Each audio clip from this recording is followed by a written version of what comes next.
Oh yeah, welcome to How Can She Snap? This is the Marvel Snap podcast dedicated to the filthy casual. I'm the kid, one half of the Super Snap Rose, here with my brother from the same mother, Mr. No big dealio. No big dealio's here. We got a very, very special guest this week. We have probably one of the hardest working men in Snap here. He is the co-host of the Snap Judgments pod, one of the best pods out there. He also is the face behind the Snap Judgments League, probably the best league out there as well. Videos every single day.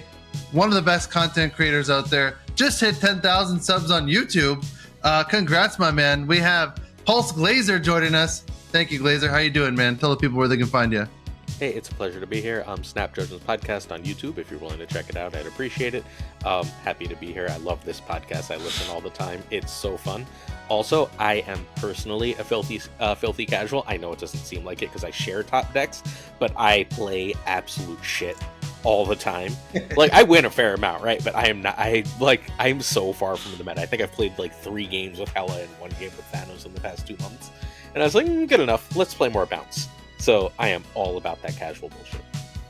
Yeah, dude, I hear you. Yeah, every time people are playing different meta decks, I'm like, I hate mirror matches so much that I just can't do it. And yeah, I just don't care about winning. So, and that's not a Phoenix Force deck, you know, the meta deck. So. Exactly. It doesn't count as a meta deck. All right, so I hear a rumor that No Big Deal is getting kicked off the podcast because he played the hardcore I'm trying to grind deck in a tournament yesterday. Can you confirm or deny that Mr. No Big Deal is Mr. Former How Can She Snap? No, I'm a day one Hela gamer. All right, you know, when Blade hit a random card in your hand, I was still playing Hela. All right, so now that it's good, that's not my fault. All right.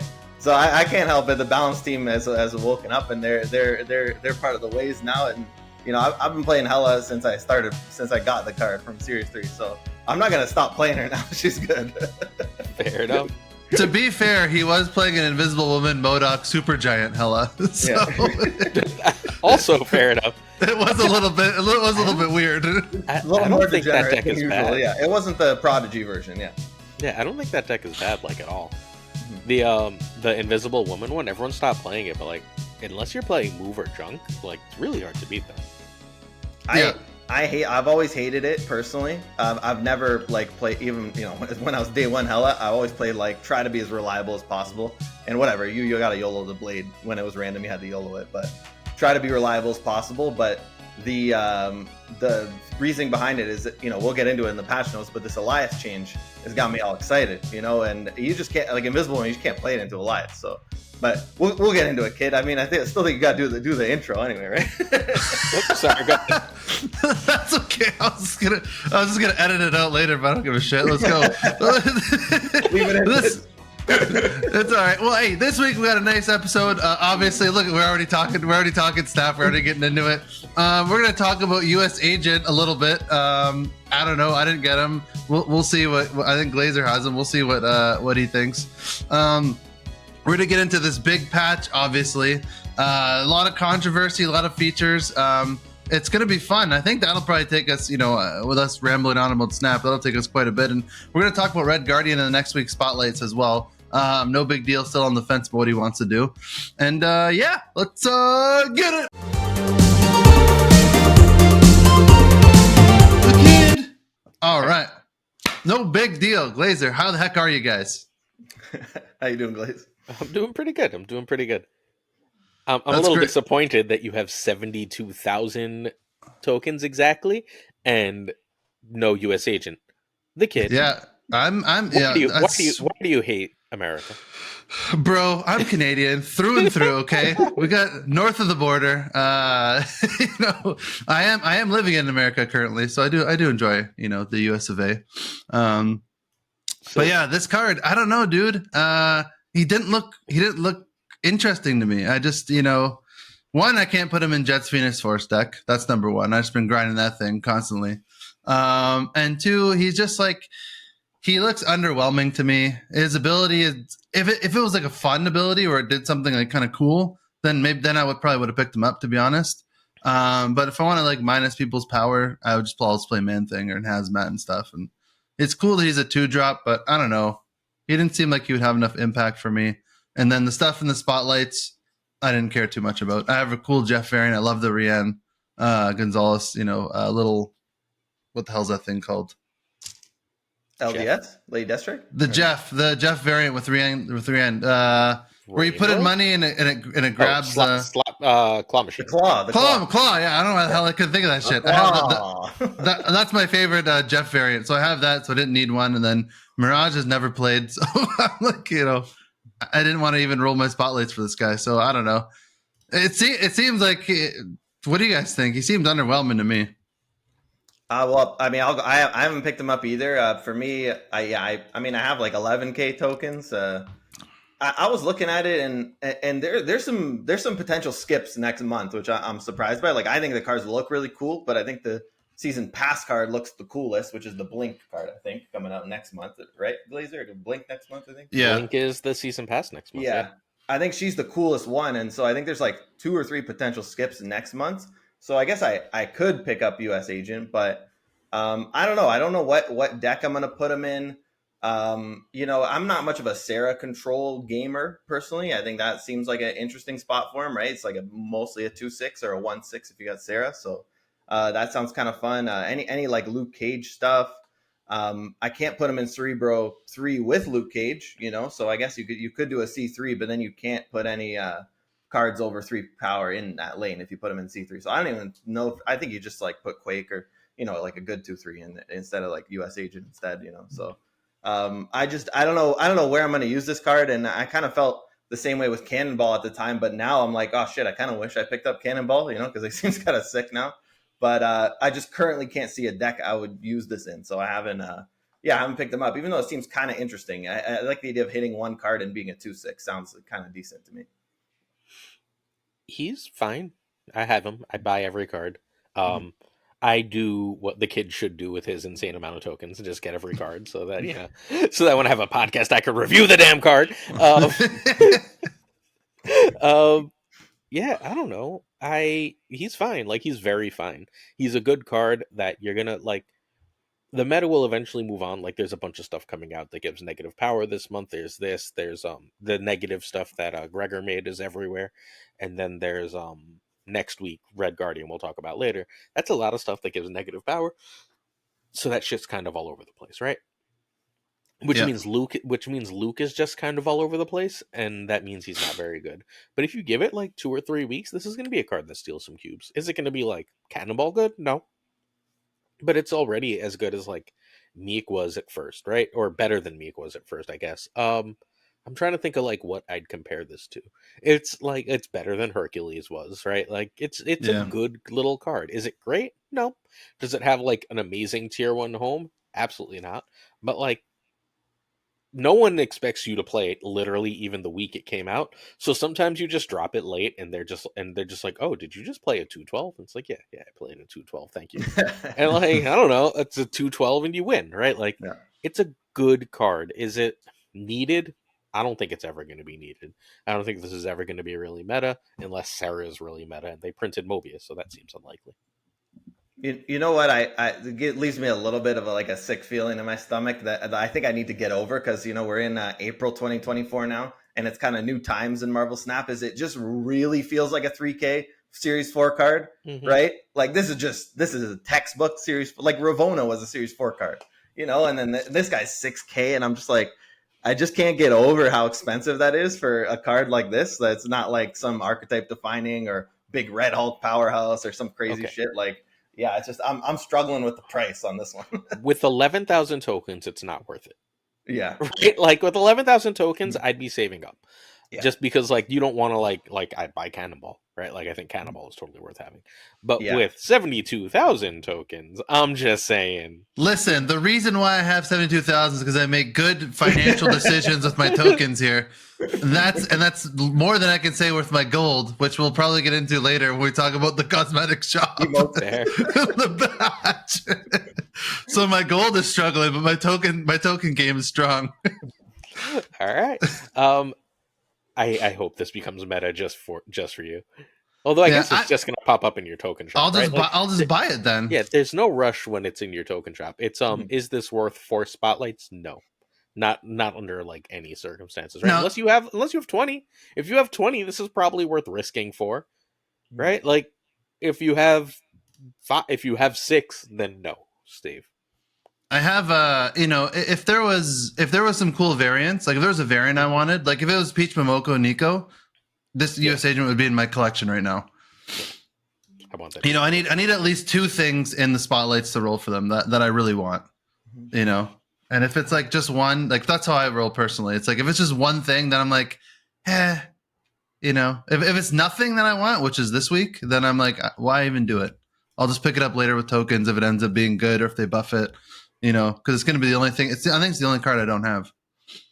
Wait, this is the only card in the whole game you don't have? Yeah. Then you're not being so wise with your tokens. You bought everything else. I know. I just the spotlight system. I just rolled. Okay. I just get them. I was just like smart with it. How'd you get Howard? And then, pardon me. How'd you get Howard? Howard, I got in the spotlights. Oh, okay, just making sure. He was like a couple months ago, I think. Oh no, right? he series dropped on the series drop. I think we both got him when he series dropped, right? Oh, is that it? So when everything series dropped, I picked up everything I didn't have, and then I think Howard was in a spotlight in January. I think the first week or something. He was because he had the Infinity Gauntlet. Yeah. Yeah, that's when I got him too. Yeah. So I was like, oh sweet, and that's when I became collection complete right after the series drop. Nice. And to your point on this cache too, LDS came down, Lady Deathstrike, in the series drop as well. Mm-hmm. And I like the purple variant better than the one that's in the. I don't have an LDS variant. I don't know about you guys. I mean, but we're talking this spotlight. We're talking US Agent. I mean, the LDS variant is pretty sick in the spotlight, but I really like the one where she's purple and she's going like this, and like when her hands are like she's like really showing off the hands. I don't know if you know which one I'm talking about. I know exactly what one you're talking about. The first spotlight variant. Yeah, I don't know. Was the first spotlight? No, that was the second because the first one was the. Oh, was it? Oh, you're right. The week she came out was the mech because I hated mech variants and I was like, I didn't like that one. I also will never open for the first spotlight variant. It would have to be like the best variant in the world. I've done that like twice, and it requires like 6 or 7 freaking spotlight caches, and that's just not worth it to me. I'm not spending like 6 or 7 spotlight caches. Like if I could buy it and then have it still be in the first 4, I'd be down. But the way it is, nah. I'll get it the second time it comes around. Thanks. Yeah. I only did that for Black Knight, I think. I think that's the only one where I actually wanted the actual like the variant one where he looks like it's all electricity and shit. Yeah, it looks sick. I did it a couple times. I did that for Black Knight for sure. I think I love that a one. couple others, but I don't remember what off the top of my head. Yeah, like for Herc for some fucking reason, I don't know. Oh, the Herc one was an accident. I was driving home and didn't realize I got him with my first, so I just kept opening, and then I was like, "Wait, did I just get a variant for Herc? Fuck!" That's awesome. That's a cool variant. I love it. I mean, the default Herc's not great. I don't think. No, it's terrible. Good. I know. What about? Have you been playing this guy in Surfer? I see a lot of people playing US Agent in Surfer decks. No, peppering him in. I got him in Sarah deck and a Sarah deck, and then in the deck I featured in. When does this release? I'll probably edit it today and release it tonight. So then in the video I released today, Ava has a deck that's a US Agent deck that is all like it doesn't need US Agent, but US Agent's really good in it. It runs US Agent and Man Thing with like a Lady Deathstrike and Valkyrie package, and it's super fun. Because I don't know if you know this, but when there's 5, 6, and 7 costs are all 3s, US Agent's really good. That'd be awesome, actually. It's just like, I just made all of your expensive shit 0. Yeah, it's pretty fucking solid. So there's some like really fun stuff to do with this card. Yeah, we'll see. If I see a fun deck that piques my interest, I'll spend the 6K tokens. I know which. Ava was streaming with that deck. I was watching the stream when that happened. Yeah, because I took a picture of the deck on my phone. I'm like, this looks sick. And then, but I was thinking like, I think I might want to try it, but I think I'd just take out US Agent for Angela because he has. That's what he did before. He has Kitty, Hope, and Elsa all in the deck, but no Angela. But he has US Agent. I'm like, wait, what if we just put Angela? So look, Angela could be like a 2/12 in the deck, right? And US Agent could be like a 2/12. There you go. But US Agent could be a 2/12 that makes their entire opponent's side of the board 0. Yeah. I will say too, the second game I played after this card came out, I matched up against Tucker on the ladder. And so shout out to him. And it was a Mindscape game. And I ended US up agent. winning by 1 because I got his US agent and played it on the right side. And to your point, Glazer, it was literally a 2-12. There was a 4, 5, and a 6 in that lane. And I played US agent, and I had 9 power in that lane. He had 8, and I ended up winning by 1 because a freaking Mindscape US agent. It was hilarious. I was playing like Patriot or something. And It's- yeah, I ended up screenshotting him and tweeting at him. But, he's definitely got some potential for sure. It's also worth noting it's so much better than Man Thing. Like, so much better than Man Thing. Yeah, Man Thing is cost 2, and also like a 4-5 is a really awkward cost slot, right? Yeah. Like that's really awkward for that effect. I want to be able to play something cheap late because like I want to be able to make choices late in the game, and Man Thing doesn't let me do that, especially without ZABU, which I guess we'll get to. But like Man Thing, like I'm running Man Thing in that deck, and I hate Man Thing. Like it's fine, right? Mhm. But it's -2, not -3, and it's just it doesn't feel nearly as good. That card needs a buff. Yeah, Man Thing's one of those cards that I kind of really want to be good because I like him a lot. But yeah, now that they nuke Zabu, which like you said, we'll talk about that later. He kind of like 4 or 5 just sucks. So you don't want to play him. He was fun playing as like a 3-5 with his effect, really. like with Zabu. But like, and even then he didn't make the cut a lot of the time. But I still played him in a few decks because he's a fun card. But yeah, he's just he needs some help. Unfortunately, 2-drops are so good because they're so flexible. Yep. But yeah, what do you guys think of the meta so far? What are you guys running into? What are you guys playing? Hella, so much Hella. Everyone's playing Hella. I don't run from Hella. You can, if you hit the Hella, good for you. I don't care. I'm sitting it around rank 8, 9,000, somewhere in that general area. I float up to 10. I play for a few hours. I go down to 8. And then, I don't play again. I fall down. But like I feel like 80% of the games are Hella. There's a lot of Surfer all over the goddamn place right now. Thanks, Gregor and Woody. Yeah. But like they both were like, we're good with Surfer, and then everyone I hit Infinite with Surfer. I guess I shouldn't talk shit. But so like that's been the majority of the meta, and then just like random bullshit. But like I feel like those are the 2 most popular things at least that I'm running into. People keep telling me it's a destroy meta, and I haven't seen destroy or discard at fucking all. I've seen a good amount of discard, not destroy though, personally. Yeah. Yeah, I haven't seen much destroy at all. Rarely do I see destroy. Once in a while I see it, and that's whatever. I see a lot more discard.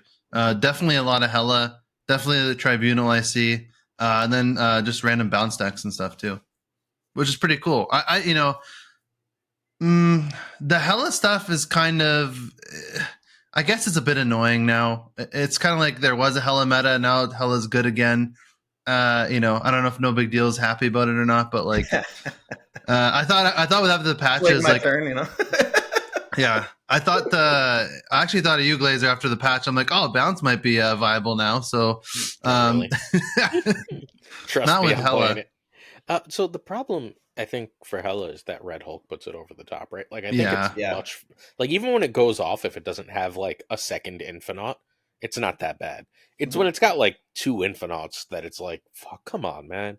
Yeah. Like, I don't know. I think that just bringing Red Hulk in line, and I still think the change is going to be Red Hulk being a 6/9 base and then keep the +4. I don't know. I think that once Red Hulk is like a regular ass card, it's not going to be that big of a deal. Yeah, I think 6/8's even fine, honestly. Personally, I like Hella. I would like Hella to be changed a little bit, and I thought about this a lot, and I kind of want her text to read like Gigantos, something like that, where you can only play her in one lane. That way, people can snipe the Hella, because like all these big combo decks, you can like snipe with like Tribunal. Enchantress wrecks that deck. There's one card that wrecks that deck, and then maybe it forces people to play War Machine Hella decks. You need like an extra layer to actually get that pop off potential. I don't know. It just feels. I feel like when you have these huge cards that you're discarding, and then you're like like you said, you're having like Red Hulk, Infinite, and Black Cat come back with Corvus Glaive. It's like it's kind of crazy. And at least with Corvus, you can play the Hella on turn 5 as well. So it's like it's not a huge restriction. It still leaves for some counterplay, but like it's just a little bit more for like a little bit more of a fuck you to Hella. Um, Okay, go ahead, Glazer, sir. I think Corvus is a lot more the problem than Hella. Like it's just Yeah, like that's what I was gonna free say. energy. Really nice. Free energy is a lot, right? Like they released Corvus and Hope, and the whole game changed, right? Like within, I think they were back to back weeks, but just no. Proxima split them up. All right, but Yeah. either way, Corvus is just like I don't know. I feel like they were like, we don't like Zabu anymore. Zabu breaks the game. They're like, but Corvus and Hope, like Yeah. those cards are stupid. Yeah, Like, they're there's no insane. way either of them should be more than 3-2. Let's start there. Hmm. Yeah, And like, compared if to they're Electro, right? Compared to yeah, Electro, it's like a joke, right? yeah, make them three zeros or 3-2s, and Hmm. then like let's see where we are. Like, let's see what happens when I'm not falling behind on tempo while you're slamming me with extra energy. Hmm. Right? Like you should have to pay for your ramp, I think is a reasonable request. And then like let's see where Hell is like with that change and with the like a reasonable red hole. Because I think it's still good, but I think the inconsistencies start to matter a lot more when you're not beating me on tempo along the curve. Because you're playing like nothing turn 1 or 2, and then you're playing Corvus, and you're just like, well, I dropped a 3-5. It's not that bad. It's like It's three true. five, 5 drop, 6 drop, 6 drop, and you're like, fuck you. Yeah. Yeah. Yeah. 3-5 is good, and it's Yeah. like, but I feel like the 3-5 didn't matter too much in like the discard list. I kind of like that change for the discard list. Like if Corvus were to get like nerfed, like I'd feel bad for discard, even though I don't play discard ever. It's just like I don't want Corvus to die for Hella sins, I Well, mean, okay. So let me get into it a little bit. All right. So we're gonna talk uh-oh. about we're talking about the meta. I don't got the goal yet. First of all, I was gonna say I love the meta right now, but that's probably because I am a hella gamer, so maybe it's just bias. That's what I've been playing, but it does seem like just especially we played a tournament over the weekend, kid, and all kinds of different decks. There was like Galactus deck made finals, Darkhawk made finals, and the Phoenix Force was in there. All kinds of cool decks. So it does feel like you could play a lot of sick decks. I think that with Hella specifically, if you want to talk Hella, it's just a consequence of like a series of events, and it's been happening for a while. Like if you look about a year ago, Hella was a meme deck. Hella only started becoming even a remotely respectable deck when they changed Blade in the first place. Before Blade, this deck was shit, and it was a meme deck, and it was not good. And I know people say, well, I think it was slept on. No, I think it was just random. You play your Blade, you hit your Hella, that's a loss, and that's not good, So I think that's just what was happening there. And Hella has received so many buffs and new cards over the last like 6 to 8 months. Like it's been ridiculous. Like Lady Sif went up to a 3-5. Black Cat went up to a 4-9. Blade got a massive buff and hits the right side every single time. Silver Samurai is targeted discard. Blob goes to 0. Now Silver Samurai could hit your Blob. Blob comes out with no limit and could go to 40 power, and you could play that in Hella. Then we have this card called Red Hulk gets released into the game. And okay, we don't even have to play the Silver Samurai stuff because why would we not just focus on Red Hulk? Because also Corvus Glaive got released into the game. So basically, like, Hella similar to Thanos, where Thanos got like 5 new cards added to the game. We got Corvus, Blade, Sif, Black Cat, buff, buff, buff, buff, buff, buff, buff, Black and Knight. now we are where we are. But the 6/6 Hella was a 6/6 Hella a year ago, and it was shit. Even though you couldn't snipe it, like you were saying, kid. So I think they should look into taking power off the top of the Hella deck rather than try to change the way the deck works, because I think it's a very cool, interesting deck. But again, that's biased. I just like the deck a lot. But I think like you could put Hella to a 6-2. You could put Hella to a 6-3. I think definitely you should take power off of Red Hulk. That's a no-brainer. And I think you should, to Glazer's point, take power off of Corvus as well. I think Corvus be a 3-3 at least to start, and like let's see where that goes. So I think like let's take some of the instead of like you played the big guy, I have to Shang-Chi. You played the ongoing, I have to Enchantress. Instead of this like rock, paper, scissors kind of bullshit, I think Hella kind of is more interesting deck that's less kind of rock, paper, scissors and dodges. I think that the whole fun of it is that it can kind of dodge counters, but you should have ways to play against it. And I mean, I've talked about them a lot on here. Again, Darkhawk's awesome. These new, if you go full mill Zemo deck, it's really good against Hella. Because you're pretty much just going to get a big guy at some point.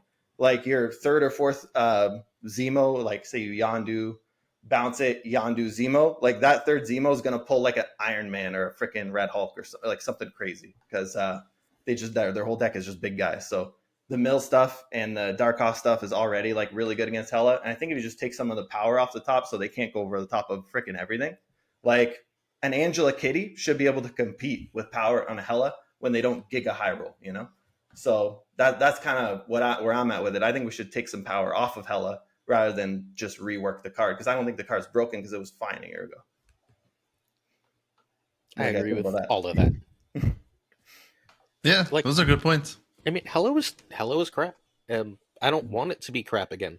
I just don't want it to be.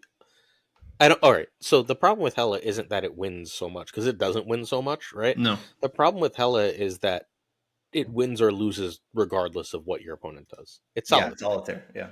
Like, it can't be solitaire, right? Like, that's not a card game. That's not fucking fun. Like what does Glenn call it? A sandcastle game where you're trying to build a sandcastle, but you have Yeah. to be able to like kick sandcastles, or it's not like it's stupid, right? Like, the waves have to crash down sometime from your opponent, not just from like, oh, I couldn't build it myself, right? Like, that's what's got to change, and I don't know how you change that, but like, look, Glenn gets paid the big bucks for this, right? Like, figure out how to make Hela less reliable, or figure out a way to make it so you can interact with it. I don't care how that is. There's 50 ways to make it interactable. Make it bring lowest to highest cost back in that order. I don't know if I totally agree with the sandcastle thing with respect to Hela specifically. I think all decks in Marvel Snap are looking to put power on the board, right? And if you're playing against a Hela deck, the very obvious strategy is to try to stack 2 lanes as much as possible, because the Hela player cannot control where their cards go. They just appear randomly on the board.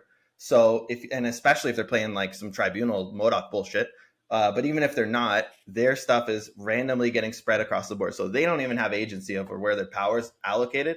And almost all decks in Marvel Snap have the ability to, like a bounce deck, for example, Glazer, you get to choose exactly where you're putting your power. That's the strength of a bounce deck. So I think if we take power off of Hela, then you give all decks the agency to, okay, like, yeah, they're going to play Hela, but I could click their name and see exactly what they discarded. And okay, like, if I could get 28-32, they're fucked, you know? And, you know, I put my 28 lane on like where they put their Lady Sif or whatever, and I put a 34 here, and they can't do anything. So I don't know. I like that better personally. I think that makes it a little bit unique. But yeah, if it's like a feels bad thing, I mean, they changed Sandman probably because maybe it felt bad for people. You know, I don't know. So I guess we'll get to that later. But yeah, I think you should take power off, and I think that would do the trick, honestly. But they shave too much power off, right? Like, bounce can't reliably, without perfect draws, get to 28 and 32 lane. But like Angela Kitty can, right? Like right now, not like really. that would be not that level. Like the Shuri kitties can a little bit. And the like negative shit can. That's why negative is so good right now.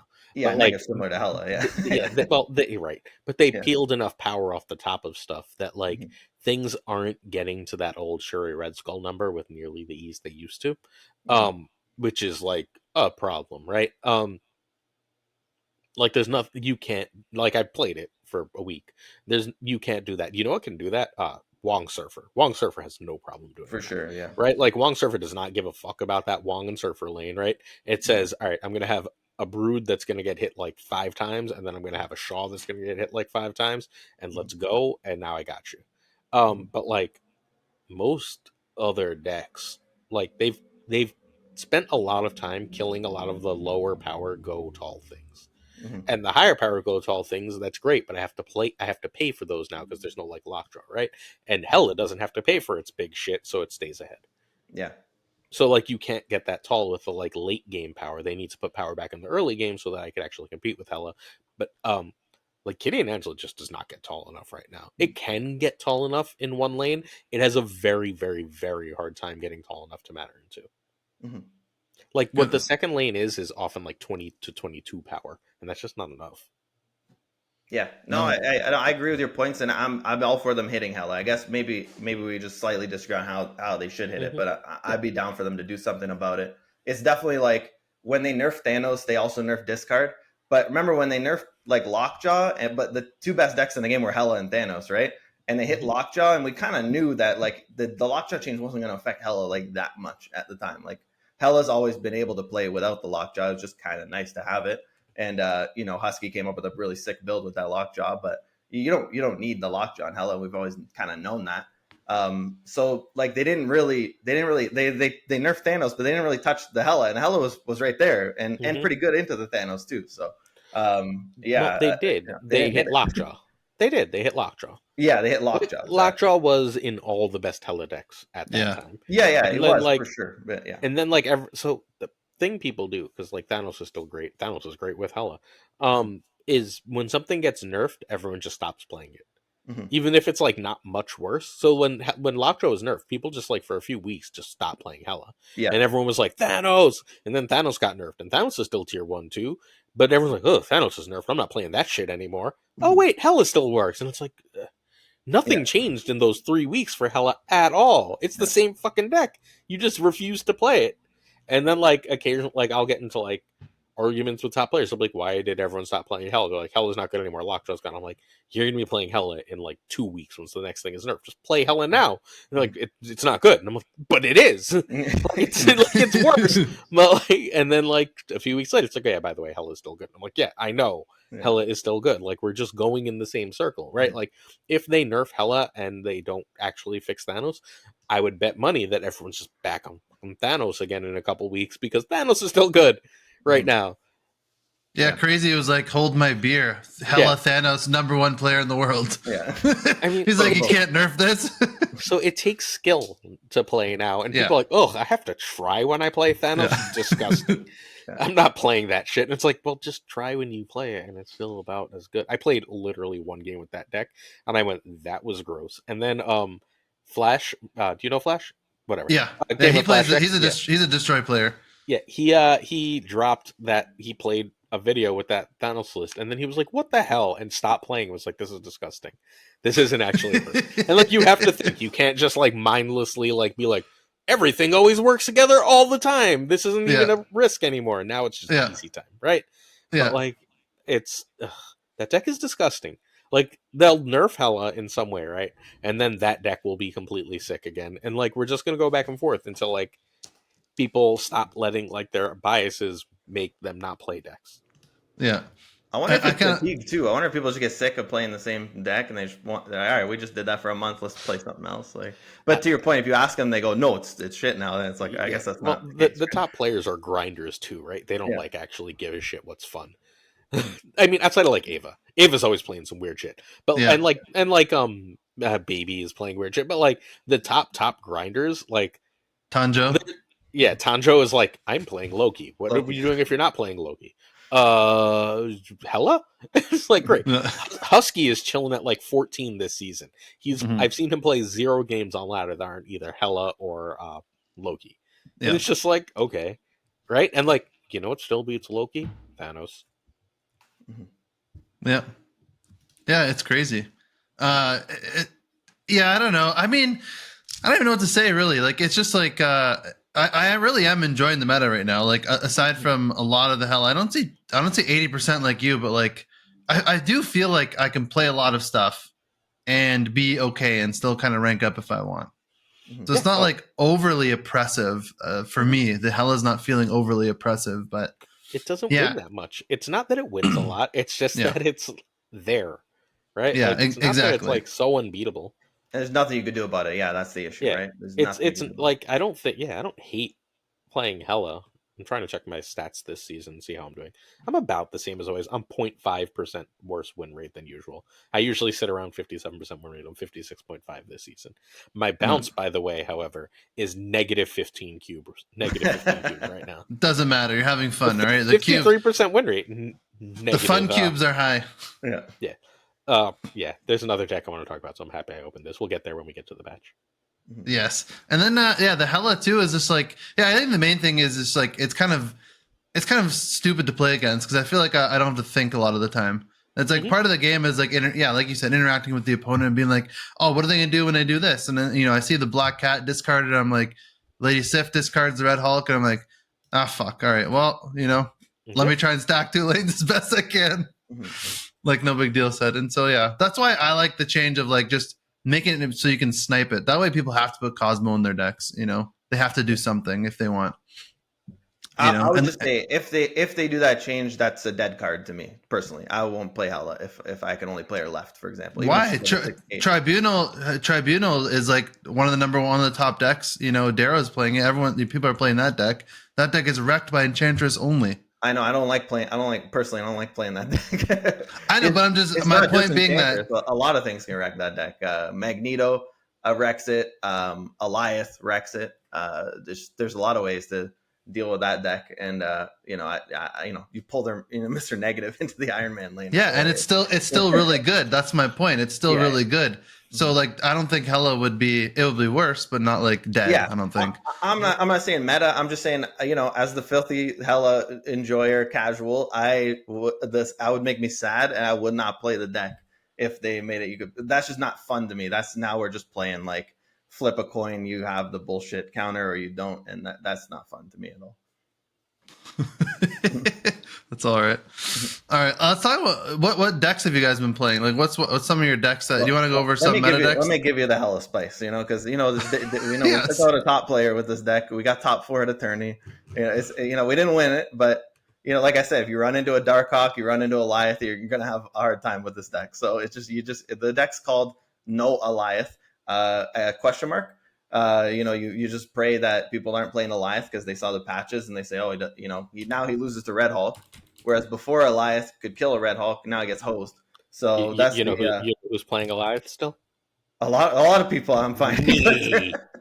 Me. The kid played him too in tournament. I had to match up against the kid's freaking Phoenix Force Alioth, which I thought was crazy, but like it just owned the shit out of me. But anyway, the deck is Echo, Invisible Woman, Magic, Crystal, Super Giant. Oh, you're making the deck, kids. Sorry. Yeah, I'll throw it out. Invisible Woman, Magic, Crystal. Magic, Crystal, Super Giant, Iron Man, MODOK. Oh, sick variant. Yeah, I got base art, boys. Iron Man, MODOK. You said Iron Man, MODOK, and then Hela, Tribunal. that's MODOK. Oh yeah, there she is. Hela, Tribunal, Infinite, Red Hulk, Magneto, Infinite. Mm-hmm. That was easy. The last 3 cards are very easy. Yeah, they make themselves. I tried a few. Did you do Magneto?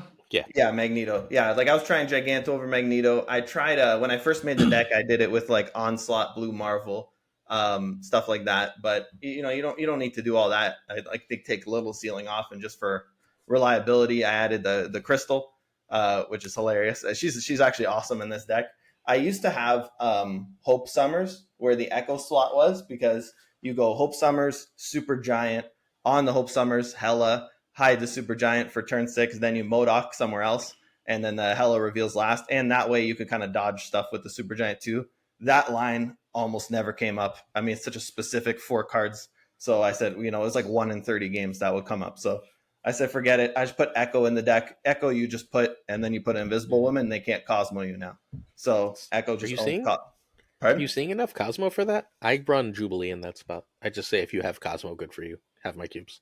Yeah, I was, but I like the 8 and the Jubilee. I don't want to like pull the wrong thing. I'm always like worried, because Jubilee is a turn 6 play. Yeah, Like, but Jubilee is. Deck, I didn't see Hela. In this deck, you basically like always end on like 1 card left in the deck, so you draw like 10 to 11 of the cards in your deck, pretty much every game. So Jubilee is guaranteed Hela. It is guaranteed, or you can put Iron Lad for the same. Like either way, yeah. I like those more than Echo. I'm okay with just like retreat button, and then just don't lose the Cosmo. But yeah, you absolutely could switch her out for Juby if you want, or Iron Lad, or even like you said, if you have maybe the Tribunal left in the deck or something, Glazer, right? Then you definitely like want the Tribunal, so you use Iron Lad or Jubilee on that. But yeah, it's a great deck as long as they don't have Alioth. It's great. The lines are you need some combination of Hela MODOK. You always need Hela MODOK. But you don't need it to win necessarily, but to really pop off, you need Hela MODOK, and then either Invisible Woman or Super Giant. Super Giant you play on 5, and then you have a Magic Limbo lane, so you Hela on 6, and then you MODOK on 7, and you definitely want to MODOK Invisible Woman on 7 if you're playing against a Red Hulk, which 50% of the time you are. So that actually spends 7 energy. 4 off the Red Hulk is good. So yeah, it's this deck's extremely degenerate, but like I've been playing it like for the last few days, and it's like pretty sick for me on ladder. I have like 52% win rate, but like a big time cube rate on it. So yeah, it's a good deck, man. If you want to be degenerate, but Red Guardian might be kind of good against this too. We have to kind of play around Red Guardian with a deck like this because what beats the shit out of you pretty good sometimes too? Cannonball. Yeah, true. Cannonball, definitely. That's what I've been using to beat it. Even Polaris, like you could yoink an Invisible Woman Polaris. Like there are ways to beat it. Spider-Man like definitely loses to a lot of stuff, but it I think just more than half the time it wins, and it wins big. Like this is a big 8 cube kind of swing type of deck. People stay in games on Supergiant and they leave games on Invisible Woman, which I find kind of funny. I think people just don't know what the hell's going on when they see the Supergiant. I think that's just what's happening. Like, what is this? He played Magic on 3, Skip 4, Supergiant on 5. Like, and then I'm snapping, obviously, on the Supergiant. So they're like, what the fuck is he doing? But if they see Invisible Woman and they see you play a card on 5, they're out. Or they have a counter. So they're out or they have Alioth, basically. So it's kind of funny that way. But maybe people will catch on. Because I've seen a few other people playing this too. So, yeah. Supergiant on 5 also means that they can't get rid of your limbo on turn 6. Yeah, it protects the limbo. So you just have to watch out for the smart players will play their Hawk on 5 as well. And then you actually just lose if they do that. But I had like one guy do that against me. But you have to preemptively Hawk on 5 is the only way to basically deal with the limbo. Yeah, protecting the limbo is like really, really cool. And I didn't realize that it protected limbo Glazer when I first made the deck, but then as I was playing it, I'm like, oh, this is great. I don't have to worry about Legion, Scarlet Witch, just they don't exist. This is great. Or just turn 6 Hawk. It just shuts it down completely. Cool. That's great. Supergiant's an interesting card. I pulled her in the War Machine cache. A really interesting card, and it shuts down a lot more shit than you would think. Even like a Hope, Kitty, Angela stuff. Like just not having them not get to proc their Hope, proc their Angela, like all that stuff, like just for one turn, just have their shit face down for a turn, like really messes up those decks, like simply just by playing the card Supergiant. You don't have to convince me. What made you play this version of Hela versus your like one you normally do, which is like non-tribunal, more targeted discard kind of thing?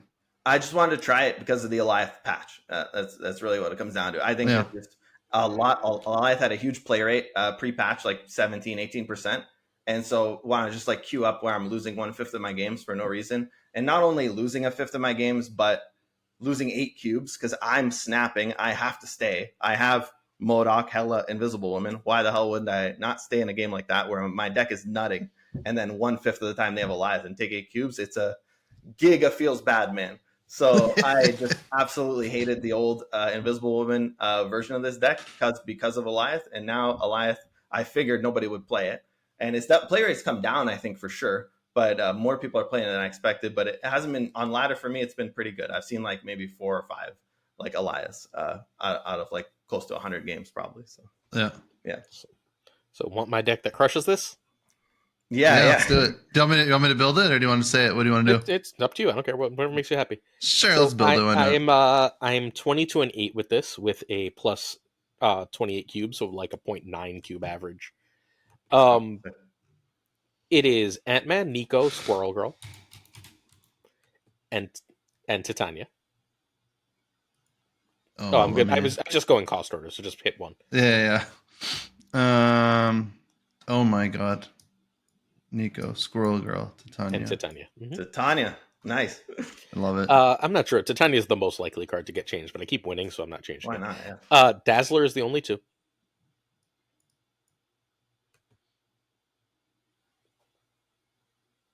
You got the Daz.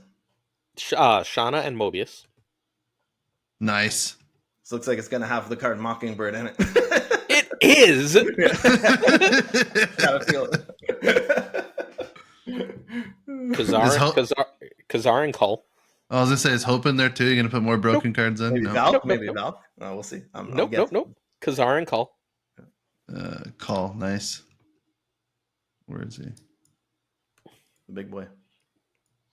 Blue Marvel and Mockingbird.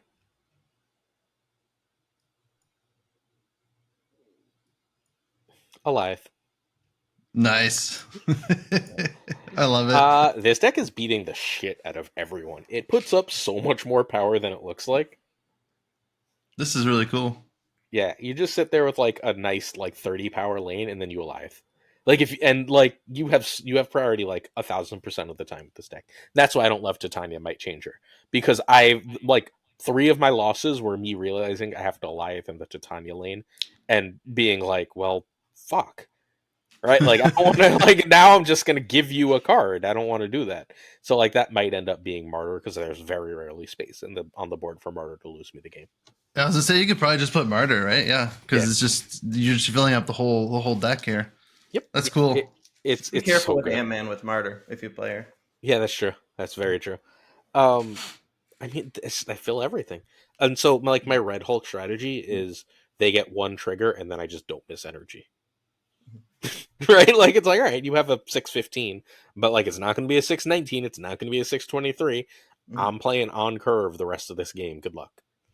Yeah, oh, it's pretty cool actually. I like this deck. It's sick. It's just that's Zoo, fun. man. This is just an awesome Zoo deck right here. I love it. It's Big Baby Zoo. He hit number 1 with it like 2 seasons ago for like 2 days, right? And it was doing really, really well. And then everyone just stopped playing it. Everyone forgot about it. And I didn't delete it because I like Zoo decks. I have like 3 or 4 Zoo decks built. And when the change happened, I started playing Gregor made a Zoo, and I have the Woodward Zoo. And I played both, and I was like, these are fine, but like I don't really love, like I'm not seeing Killmonger, and I don't love getting wrecked by Mobius, right? And like because they were running like Black Swan shit. And I was like, all right, the only card that really cares about Mobius in this deck is Mockingbird. And like, if I don't get to play Mockingbird early, fine, I'll just drop a Blue Marvel, right? Or I'll drop a Cull in a 1-drop. I'm perfectly fucking fine. And then like, I've got Alioth. And then just like, I'm like, all right, they set up a Wong Surfer. Great. I win. Right? Like they set up for a Hela. If I can figure out where the fuck your Hela is going, you are dead. I just beat you. Right? Like, and even if you do get that Hela off, I've got a reasonable chance. I just dropped a 8 or 9 drop on the last turn of the game, and I've got like all these cards. Like I've got this Cull, and I've got this Mockingbird, and I've got all these extra like 5 power cards all over the place. I still beat that fairly often. Like, I'm just not having a hard time, except I think I got to take out Titania. Yeah, that's actually cool. I like this deck. That's awesome. Yeah, you know, it's nice, but like 410 that you can play reliably is great to play. Mockingbirds is a broken card, great to play. And the new Alioth is actually pretty sweet. It's not that bad. It's a pretty like eight stats is nothing to shy away from. Like it's decent. I didn't get an answer, but I asked Glenn if it could cost 5. Literally for this deck, I was like, I want to play a 1-drop with this. I don't think it's broken at 5, right? Like I think originally they wanted original Alioth to be a 5 in the data mines, right? Like, 5/5, yeah. Yeah. So like, just make it a 5. Make it a 5/7. Right? Like, make it Legion. I would play the shit out of that card. I think that's great. It's still a turn 6 play. I don't know. I'm down. I think that'd be fine. And I think this is like a real deck. Like, it doesn't... Everyone's either trying to do broken shit at the end of the game, or like... And it's just like, Alioth says no thank you. Like, negative decks, it's like... That lane doesn't matter. You better not pick the right lane, because I'm gonna like smoke your face. And I got Mobius, right? Like, just the meta does not match up well. Yeah, it's so combo centric right now. It's kind of fun. Yeah, combos and kitties, man. That's what it is. Yeah, combos and kitties. Yeah, I love it. We're in the combos and kitties because all the combo decks are like, well, I don't want to lose the kitty, so let's just go bigger than the kitty. Yeah. And yeah, nobody's really teching the combo decks aren't playing around any tech, you know. Like you said with Dara's deck, kid. Yeah, exactly. This has been going bigger than Kitty too. Like, I'll lose to an occasional Shang because like I'll be like Blue Marvel and Mockingbird, oh no! But like, fine, right? Like, and if I can read that coming, Alioth. Yeah, that's like, great. Magneto's not big enough to stop this. You need to get something like actual big. Yeah, and what's it pulling, right? Because like you're filling up all the lanes, so like it's hard to pull stuff. Right. They played a 6/12 and I played a 6/9. That's not like I can't win that lane, right? Like that. Yeah, you know, that was a lot more of your game plan than it was mine. Yeah. Oh, I love it. That's sweet. Actually, I'll probably try this out. This looks like a lot of fun. Anytime I can play Shauna, any excuse to play Shauna, I will play. Like that Ica deck, the Destroy deck that he had. Yeah, I played that on. I won a gold ticket with that earlier today. I think I should have it up here because I play it pretty often. He even has a Pixie one. Where is it? Yeah, that he released 2 Pixie decks lately. I haven't covered them yet. Yeah, they're fun. And then Crazy just got an Infinity ticket with a deck that I'm like, God damn it! I have 3 decks for tomorrow. Can you chill for 5 minutes? This one's a lot of fun. Actually, like this one, I go back to and play. You know, it's Ika's Shauna Destroy, Nico Squirrel Girl X23, Bucky Carnage Rogue, Shauna Killmonger Venom Mockingbird Null and Death, and basically the premise of this deck is just flood the lane with stuff early, and then if you're playing a lot of 1-drops, people are going to be playing their 1-drops, so they're not going to think that you're going to Killmonger them, and so you play all of it. You should Killmonger it. Your Mockingbird. Or you play your Mockingbird after you play all your stuff down on the board. Then you Killmonger. Your Death's free. Your Null's big, and they don't know what to do. And then you win at the end. It's hilarious. Yeah, I mean, turn 4 is like mocking Killmonger. If you play both on the same turn, like this is going to be a 1 or a 0 on the Mockingbird. So yeah. Insane. And also, Bucky Phoenix clone discounts him too. Yeah, it's the classic synergy. I love it. The sneaky synergy. Yeah, I want to play more Pixie decks. I've seen a lot more Pixie decks come into on Vogue now. Even Ica have played the Moongirl Pixie. This is an awesome deck as well. You haven't covered this one yet, Glazer? Yeah. Wait, which one? No. I've got two Ica decks saved. I've got the FAK Crazy, and I've got one that someone sent me that climbed into the top 500 from like 3,000 to cover, and like I just don't have enough days. And tomorrow I'm covering Suffering from Success and a Zun's deck. Yeah. And then Browday also sent me his fucking, like, he's ranked like number 6, and he sent me his deck, and I'm like, motherfucker. Like, I just can you please, like, yeah. And then like I cover, people like the video, but it does like shit. I'm gonna cover Red Guardian, right? And like fucking it's gonna do half the views of my regular videos, but like loyal viewers look forward to it, so I'm gonna do it. But like I've got too many decks, I don't want to cover fucking Red Guardian. I don't blame you. Same, but it seems alright. I cover USAgent. Yeah. All right, let's go over this patch. Let's sneak into the patch here. We talked up about the meta. I don't want to keep Glazer here all day. Can I just derail real quick with just a real quick question? Because you brought up Destroy. Glazer, what do you think of new Sabretooth? Because I think he's kind of interesting. I messed around with him a bit. I kind of like it a little bit. What do you think? Is it even a little bit relevant, the new Sabretooth, or is that just a dead card still? It's a dead card still. Sorry. Yeah, okay. I'm coping. So, like, you don't want to make yourself weaker to Mobius, right? Yeah, that's true. Like, at the end of the day, like, Mobius is really annoying for Destroy. If you don't get everything right, like, you got to deal with that dead death. Do you really want a second just straight up dead card? Yeah, you could still win through death, I guess. Yeah, without playing death, but yeah, death and Sabretooth both costing mana. Yeah, you're just gonna sit there and be like, well, I've got 2 dead cards now, right? Like, I never want to play this, and I never want to play that. I don't know. I don't want, like, is that, like, at what point do you want to play that and not Shang-Chi? That's true. Yeah, you're right. Yeah, because I did cut Shang for him. You're right. So yeah, he is nice. He is nice, probably for newer players. Yeah, right. True. Yeah. I think in the list now, it's like, I think a 3-drop is just too. It's too awkward as a 3-drop. Yeah. The way the how tight the list is, it just doesn't make the cut. Okay. Yeah, it is. It definitely, the cost is awkward for sure, the curve. But once you kill it, then it's just like, then your turns get ridiculous. So it's like you kind of eat it for 1 turn, but then after that, you're just popping off after that, So it's kind of, I don't know. It's like a shotgun, It's like shake and bake, Ricky Bobby. Yes. You eat it for 1 turn, and then you take off. If you're not first, you're last. Yeah, exactly. All right. Let's get into this patch. I mean, the balance changes weren't even part of the big controversies here, but we'll talk about some of the stuff. Yeah, we can start with the cosmetics if you want. So we're gonna start. Yeah, we're starting with the general updates.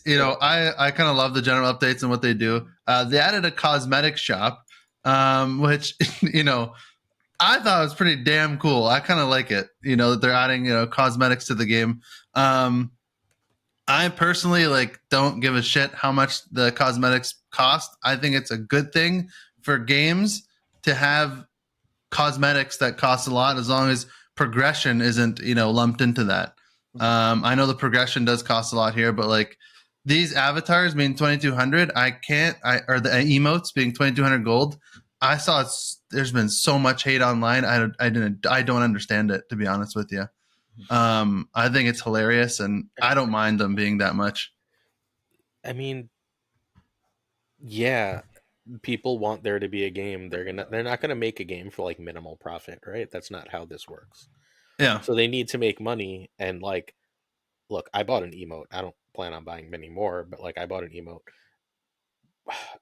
I'd rather they charge us for that than be Series 6 cards coming soon, right? Yeah. I'm okay. Charge me what you want for cosmetics, and if I don't buy them, I don't buy them. And if people do buy them, then that's their choice. I don't know. It's not like you have to gamble for them, right? You're not opening caches for them. If you want them, here is their gold cost. Go get them. Is a fucking fine way to do business to me. Yeah, no, exactly. I think it's fine. It's you're paying for something that doesn't really matter.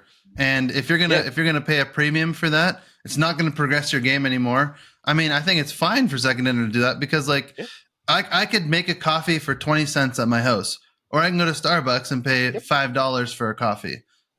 Sometimes people go and pay $5. Starbucks is in business, right? So people want to pay a premium for something, and then that's maybe not the best example, but you could pay $25 for a shirt with a check mark on it for Nike, or you can go to Target and get the same shirt for $5.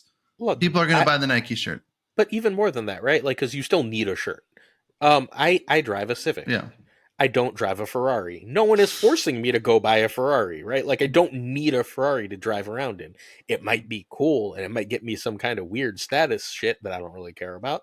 But that's what a cosmetic is, right? That's a cosmetic difference. Unless I'm a fucking race car driver, getting to and from work isn't any different in my Civic or my fucking Ferrari. It's just not. And you can be all fancy about it you want, but no one's forcing you to spend extra money. As long as you can get the thing you need for an affordable price, then luxuries are luxurious, and you don't have to have luxury, right? This is a ridiculous argument to me, and I've been yelled at about this by fucking 17 people I respect, and there's a disconnect that I just don't get. Maybe it's because I was grew up poor, but there was shit we couldn't afford, and but you know what we did afford? We made sure we afforded the food and the fucking rent. And in a game, getting the cards is the food and the rent. Go afford your food and rent in game, right? You don't have to stress getting that extra fancy thing if you can't afford it. That's not right for right now. Yeah. And half the people too don't even use emotes, or you just get muted. So it's I really, really don't understand the outrage here. They could be 7,000 gold, and it's whatever. I don't care about the price. I think Second Ender could price it however they want, whether they want to make it expensive as hell or not. But at the end of the day, it's a cosmetic, and I think that in a game like this, you would rather have outrageous cosmetic prices and people buy them. Mm-hmm. That way, it maybe incentivizes Second Ender to continue to do that kind of stuff, and eventually, hopefully, make the game a little bit more cheaper. Whether they do that or not, who knows? But that's the theory, I guess.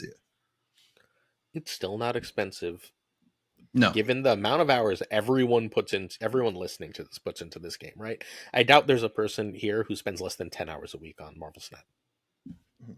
Yeah, well, I know some people playing on the toilet, a couple games here and there. Sure. But they're probably not listening to Marvel Snap podcasts. Right? Yeah. If you're listening to a Marvel Snap podcast, podcast, on the downside, look, just doing dailies, right? Let's say it takes a half hour for a daily. 3 times a day, that's an hour and a half a day. Guess what? You're at 9.5, 10 hours a week. Basically everyone listening to this does their fucking dailies, right? Someone was complaining, and I'm in the Facebook group chat. Someone was complaining in one of the Facebook group chats the other day, and they were like, I never get new cards. I complete most of my dailies every week. I was like, dude, if you can't be bothered to complete your dailies and you're free to play, you're not gonna get shit. Sorry. It's just true. Yeah, that's complete where your most of your dailies. credits are Yeah. coming, are from the dailies and shit. Yep. Yeah. Complete And your again- dailies and move on. Right? Like, And again, we say this quite a bit, but no big deal is not. He's not free to play, but he basically only buys a season pass and then buys like 3 bundles a year. Yeah. That he likes, that are like good value, and he has almost every card.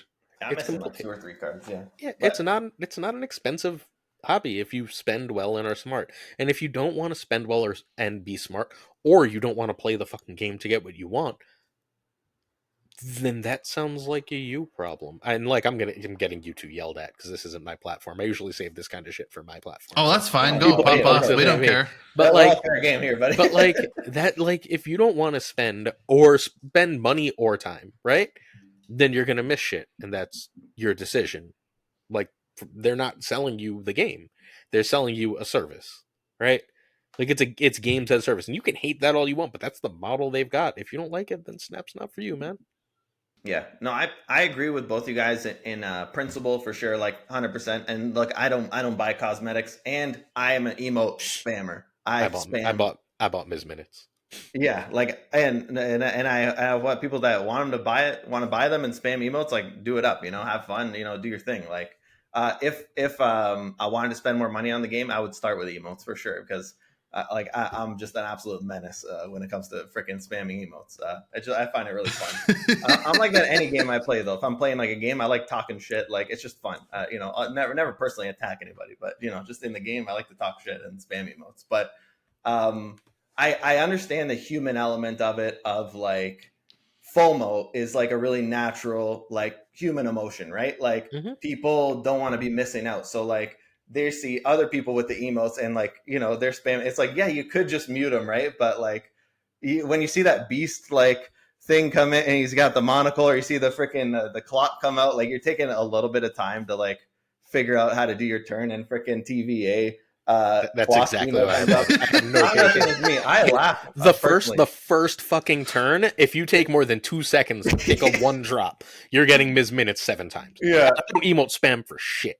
I mute immediately, but like if you take on the first turn, not like the second turn, not the third turn, on the first turn, if I'm sitting there waiting the full minute for you to pick a fucking 1 drop, there's never a time in Marvel Snap where it's that hard to pick a 1 drop. And if you're that like you're getting Ms. Minutes 7 times. Sorry. I'm sure people, they probably queued up and they're probably like scrolling their phone or whatever. Good right? for you. Now you get to stare at Ms. Minutes as you come back to be like, fuck. No, for sure. And I think that's great. Like I'm all for that. And I even laugh when people emote spam me. Like I think it's hilarious. I love it. So it's just part of the fun. But I get the FOMO aspect of it, right? People see these emotes and they're like, oh my God, like they're spamming these freaking pay to win emotes. pay to psychological damage, not really pay to win, right? But yeah. The best, like me and the kid played a lot of Dota 2 back in the day, like 10 years ago at this point. And to me, that was the best. To me, that's the best monetized game of all time. And that game they made billions of dollars on that game, literally billions of dollars, way more than Marvel Snap has made, Valve and Dota 2. And the whole game was only cosmetics, was the only thing that cost money. You free to play. There's like 100 plus heroes in the game, which would be like the cards. So basically, you start out collection complete, and everything in the game was only cosmetics, was the only thing you spend money on. But the cosmetics were sick, and they had like really cool like incentives. Like you could add to the prize pool of a tournament by buying cosmetics, and you get like voice lines, you get the graphics, like all kinds of like awesome shit. So it obviously like made you, because the game was so fun, and the cosmetics were cheap too. You spent like $10. Like one time, me and the kid bought each other like for our birthdays, we got like $20 cosmetics for each other, like just for fun and just so we could swag out in the games. Yeah. And that was the best I've seen. But every single card game I've ever played, whether it's Yu-Gi-Oh, Eternal, I think Magic too. I haven't played Magic, but Hearthstone for sure. Hearthstone, Yu-Gi-Oh, and Eternal, which I've played a good amount of. All these card games cost a lot of money, man. And Marvel Snap just cost less money than definitely less than Yu-Gi-Oh and definitely less than Hearthstone from what I remember. So you could just buy the season pass every month, and I think the gold pass is really good value. I'm trying out with this gold pass recently. 2 gold passes gets you the Scarlet Witch bundle, which I got, and the Scarlet Witch bundle was kind of shit value compared to what we used to get. but you spend $5 to get 1,500 gold from the gold pass. 1,800. Is it 1,800? I thought 50 times 30. No, You get 300. You get 300 right when you buy it. Oh, I didn't know that. Okay, so it's an extra 3. I didn't even a little bonus. I didn't even notice. So that's $10 for the Scarlet Witch bundle, which is like 2K tokens, 500 credits. Like people are saying, oh, these cards cost $100. Not really. It's like maybe $20, $30 if you and these are all just by buying the season pass and the freaking gold pass, right? That's your $30. So I don't think that's bad. There are games where like one card costs $80. You need a full play set of cards to $300, like Yu-Gi-Oh, like papers is crazy. And yeah, so I don't know. I don't think Marvel Snap monetization is too bad as a whole. And I also agree with you guys. I don't give a shit how much they charge for cosmetics. They're freaking cosmetics. Who cares? Yeah. Beast emote was the best 2,200 gold I've ever spent. That's all I gotta say. Look, Beast is a bounce card, so I almost bought it, but I hate the character Beast. So one day maybe I'll go back. Look, it was data mined, the Darkhawk 3 times value with a handkerchief. I'm buying the shit out of that. 100%. 100%. And I will say too, shout out to Second Dinner on the free emotes on the season pass, because I think Cyclops is like really underused as an emote. I use it. Like, yeah, it's amazing. Like, it's so obnoxious. Like, he's like jamming his head out. It's like, it's really obnoxious. And like every time my Red Hulk gets zapped, I do Cyclops emote because it kind of looks like it's zapping. And it's like you're powering up. So every time because they see your Red Hulk go up by 4. So just like Cyclops emote, Cyclops emote. It's like really good, and I like the sweating a lot too. A kid, I was using that a lot on you in the tournament. Yeah. Is that Black Bolt? Is it Black Bolt? I don't know.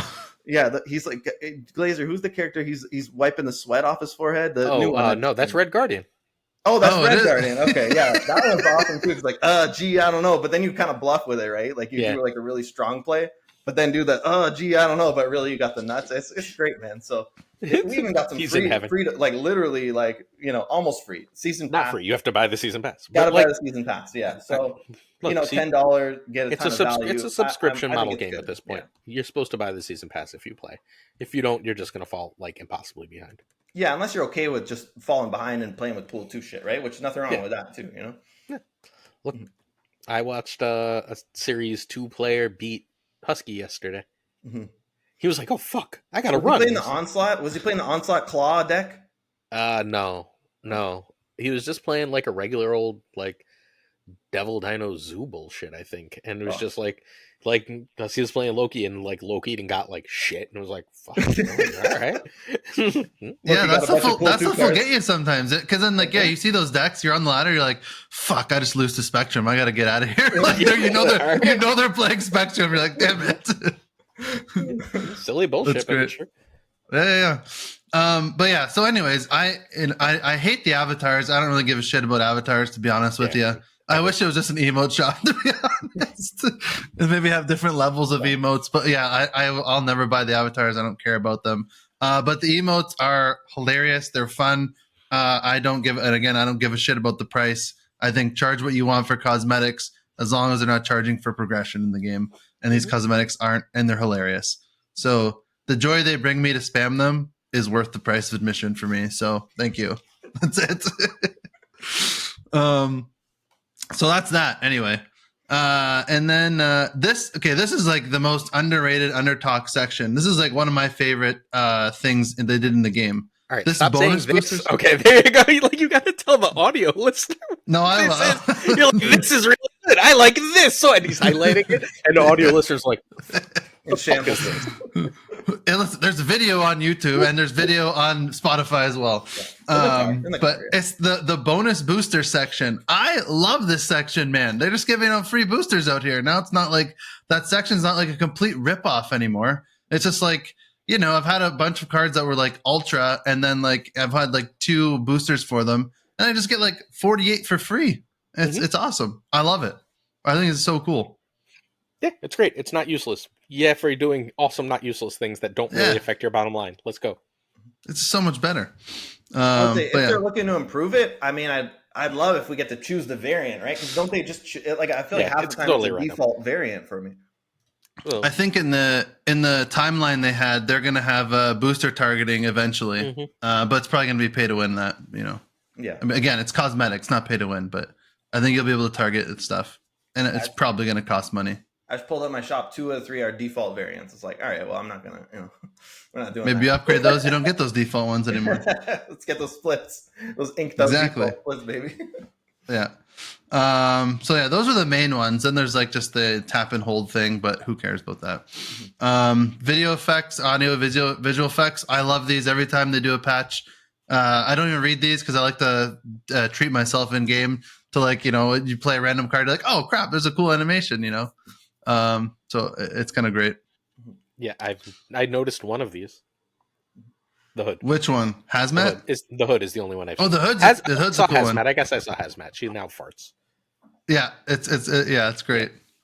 Yeah, the hood one's actually really cool too. Yeah, the hood with the sound too, with the flame. Legion's cool. Legion just like fires lightning, and lightning goes to like kind of like or electricity, and it goes to like the other locations. It's pretty cool.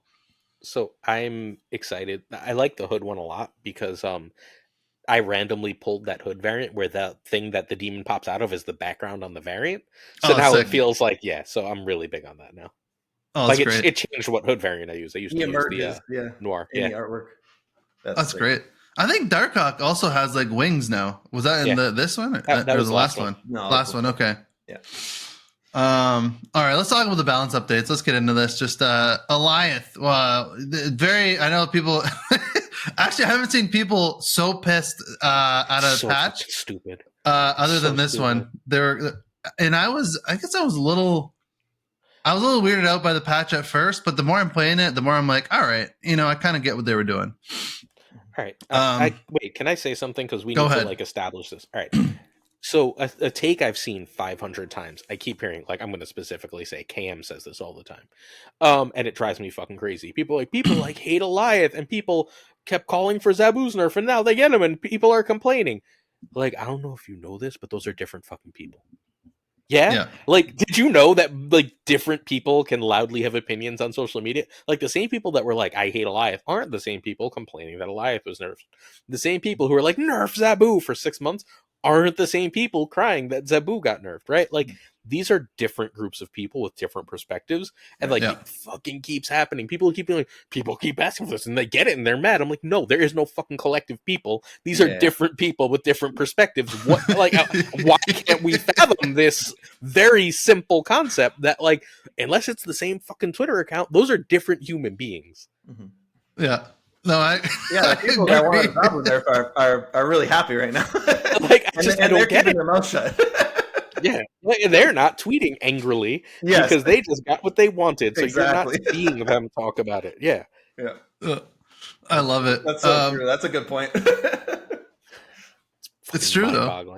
It's true. Mind-boggling that people always say they want this, and then they get this, and they complain, but it's like, no, they don't. Those are different people. Yeah, like, it's not like a hive mind. Yeah, like, and then there's one or two people who are going to complain no matter what, right? Like, I don't want to name names, but a few immediately come to mind. Fine, if you're going to complain, like, there's one or two people who are going to complain about it, but like, that's not what's happening here. That's not the majority of people. Like, I don't get it. Yeah, I agree. No, it's just people like complaining. So there's going to be, and then people for everything.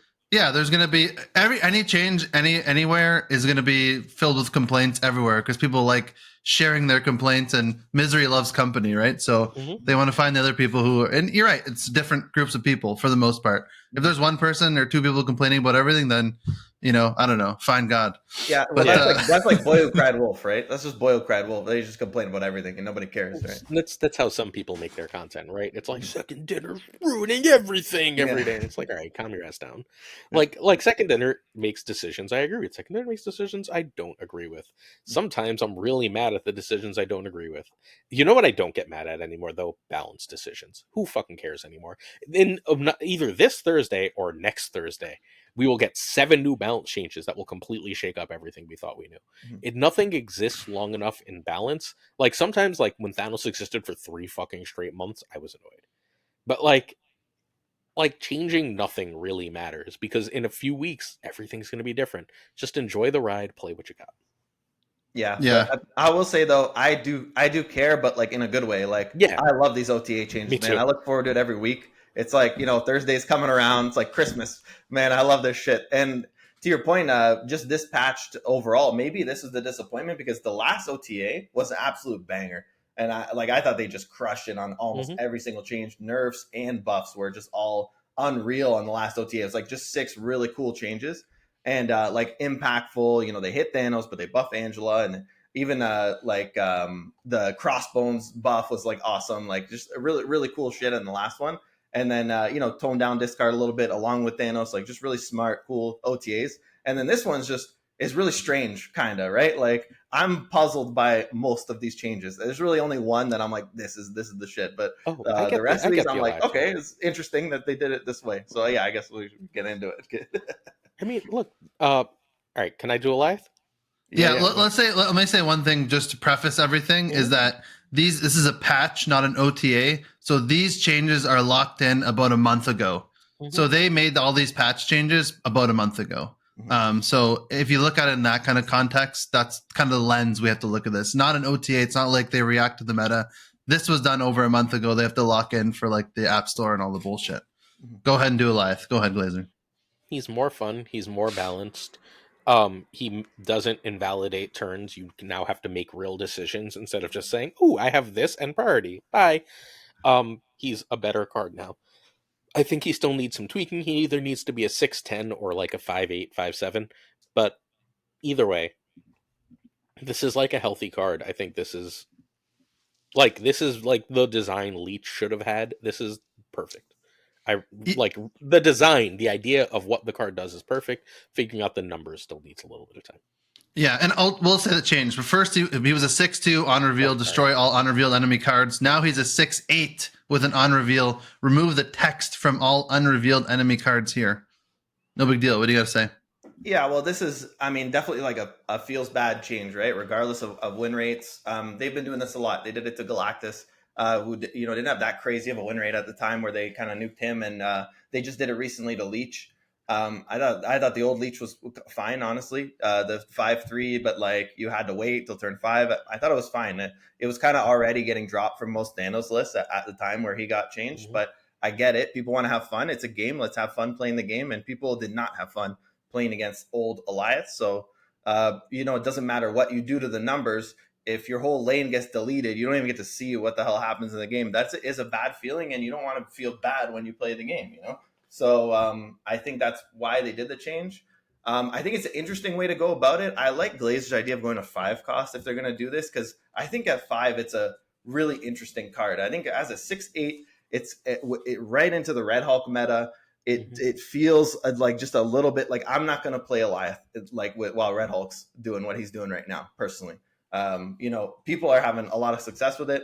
I just don't want to get hosed by like 17 power Red Hulk, and then I'm just like, I'm playing a 6/8. I don't love that personally, but that's not Alioth's fault. That's Red Hulk's fault, So like the best case is really like a Magneto is 12, but maybe you really needed to move something to like you had to move their Miss Marvel to make something happen, and now you can't do that. So I think it's a pretty interesting card design. I think it's pretty cool. I don't think it's great right now as a card, but maybe I'm wrong about that. I mean, it's kind of still early days, and even as the Invisible Woman player who has been hosed by this Alioth card a few times now, I think overall it's tough to play him. But I like this design, and I think it's fine to just do things that are fun in the game and make the game fun. So I'm all for that.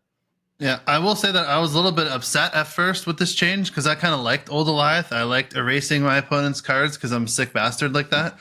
But and I thought this was going to make the card a lot worse. I mean, it's definitely different now, and I can say playing with it for a few days, it actually feels pretty good. Like it's not, 8 power is pretty good. Yeah. Like it's like 6 more power, and like they get to keep their cards, but like that 6/23 Red Hulk is now a 6/11. And so they're counting on that 23 power. No, it's it's not a 6/11. I don't think it erases the text. Yeah. Yeah, but it's already like a 17. Yeah, it keeps the power. It's already. Oh, really? Already, damn. Yeah. It's like an on. Yeah. You could It's minus like an in-hand on reveal. because the last turn it would get 4, so you stop that. But it's already a 23, right? When it comes down. if it's a 23. Yeah. Just play on curve. Yeah. So yeah, anyways, but like, you know, Hela and all that kind of stuff, the Angela lanes, you know, that kind of thing, Wong lanes. It's been pretty decent actually to kind of stop just like combo stuff. And A power feels really nice. So after playing with it, I'm not that mad about it. I think it's cool, and yeah, maybe it needs to be worked a little bit, tweaked a little bit with the numbers, but it does feel pretty good when I've been playing it. So, you know, I think it's a kind of a cool change, and hopefully people won't get so pissed off about Alioth now, and we'll find the next thing to complain about, which is emotes. But yeah, I just want to say to reiterate Glazer's point too, like, but if you reiterate Glazer's place too, like, if this is a 5, like if we're trying to make the game more fun and the old Alioth's not fun, like trying to snipe shit on turn 5 would be hilarious, I think. So yeah, I don't know. That just sounds like a lot of fun to me, like a 5-7 or, you know, even a 5-6 if that's too broken. But yeah, I don't know. Anyway, go ahead, Glazer. That's it. I got nothing else on Alioth. Yeah, no, I think it's a cool change. I kind of like the direction they're going. So, you know, I was mad at first, but then I was like, you know what? It's not that bad of a card. It's pretty cool. Playing stats is nice. It having stats now is nice. Nice chonky cloud. And here's this one. The ZABU, they neutered this cat. So they just kind of completely obliterated ZABU. I don't know if, you know, they just watched Oppenheimer or something and wanted to nuke ZABU, this poor kitty. He was a 2/2. Your 4-cost cards cost 1 less. Now he's a 2/3 on revealed, down from an ongoing. Until the end of next turn, your 4-cost cards cost 1 less. So 1 turn of ZABU, yeah, he's a lot worse. And they even say that, like, hey, we know ZABU's taking a huge hit. And then they also go on to say that they don't expect this change to remain permanently. I think they just kind of want to see what the meta looks like without ZABU, basically, is my guess. No big deal. Or Glazer, go ahead. What do you? So there's only 1/4 that was being played with ZABU anymore, right? Like Shang, and I guess to a lesser extent Enchantress. So like this is literally just, I think, them saying, let's see what happens to Shang. Like, am I crazy? Like, was what, like, they moved ZABU, and then they're like, we can't tell what 4s are good because of ZABU. And it's like, well, no one's playing any 4s. Like, you're seeing an occasional Sentry, an occasional Enchantress, an occasional Wong, right? But, like, none of those are really ZABU cards except Shang and Enchantress. Yeah, Shang's the big one. And, I mean, if you really wanted to do, like, Shang, Call Obsidian, turn 6, you still can. You could play ZABU on 5. You could play ZABU plus a 3 or something on 5. I mean, it's not like you can't do that now, right? So, yeah. I mean, but then, like, no one's gonna. Just play Sarah at that point. I'm not going to do that, but yeah. People should be playing Miss Marvel. Yeah, Miss Marvel. You could do Miss Marvel Shang on 6 if you play ZABU on 5. But like, how often are you seeing Ms. Marvel anymore? She's still we're not good, anymore. But people just like, well, she's a really good go wide card, right? And she can't compete with Hela. Like, you're like, here's +5 power. Hela's like, cool, 17. It's a lot more, right? I need a lot of Ms. Marvels. Yeah, that's why this changed. Like, I have to really think about like the lens of this was done a month ago, right? Where there was probably a lot more ZABU before they changed Angela. Where like the only early scaling card, early game you could really do is ZABU because all the other little scalers got nerfed into oblivion. So maybe a month ago, I can't remember that far, but maybe it was like more of an issue. But it was. Yeah, it hasn't been since like fucking December. Yeah, now it's not. Yeah, since they got rid of Darkhawk, it hasn't been. It was ZABU, horrible. ZABU, Stanos Stones, and Morbius a month ago. That's what it was. You know. I mean, since January, right? Like that was the meta. Yeah. I do want to shout you out, kid. You called this change. I mean, you know, I'm not. You know, I've seen a few people say I called this, but kid, months ago you called this. You said, what if we made it a one-time thing? Remember, you said, Nerfherder made fun of me. He's like, isn't that just Psylocke? Yeah, it's just Psylocke. Now it's just Psylocke. Yeah, he did it. No, it's worse. Yeah, no, exactly. Yeah. I was like, what if it's a 2/3? Yeah, well, that's when it was like really bad. I'm like, man, I just want this card to be just one fucking turn because I can't deal with Darkhawk, you know, Shang-Chi or whatever. Yeah, it was on the Nerfherder pod. Yeah, that was a while ago. Yeah. That was a long time ago. Yeah. On that pod, I remember I suggested I would have liked to see him at a 2/0, especially since you know, I don't know if you guys watch Glenn talk to Cam Best and Brandon there on the pod for the interview, but like they were talking about the Adam Warlock change, and you know, I still think it's a nerf to put him to 5/5. I don't care what his numbers say, but but he's like, well, cards with power are better than cards without power. He's like, I know that sounds stupid, but that's just how it goes. And it's like, okay, if that's true, let's put ZABU to a 2-0 and see what happens, you know? Like, if you give him the Adam Warlock stat line of 2-0, which we know is horrendous, you just have a 2-0 sitting on your board, especially with Red Guardian coming out now, you know? So, yeah, I don't know. I would have liked to see that first before just going full patch, full neuter, like just, you know, basically erase the card from the game. So that's why I found this a little bit strange, and maybe that's why people don't like this patch, just because the changes are just a little weird, right? This change feels stupid and temporary. I would be like, hopefully they don't just forget and leave this for a while, but hopefully within a month or two they're just like, oh, never mind. Yeah, bring it back to something, you know, different. Also, next month, I can't even think of the name of the card. 4/1 gets plus 2 or 3 power for every other power at the location. I don't remember what it is. Sage. Yeah, Sage. Sage. Yeah, Sage. Yeah. Like that would have been really good with ZABU. And now that doesn't exist. So like I went from really looking forward to that card to thinking that card is terrible. So there you go. Yeah, no, and I agree with you. That's what I was saying at the beginning, where, you know, I'm looking at Red Guardian next week, like, because there's some skips next month, and I think Sage is one of them. Sage would have been really good with ZABU. Yeah. Sage is not a card that I want, but I think the Flaviano Legion variant's in that. That's what. So I think I have to get that. One's sick. Yeah, that one's really sick. Badass. I think I have default Legion. Yeah. But yeah, the ZABU change, you know, whatever. I guess we're just secondary wants to see a meta without any ZABU, and they've got it. So he got nuked. We'll see what happens there.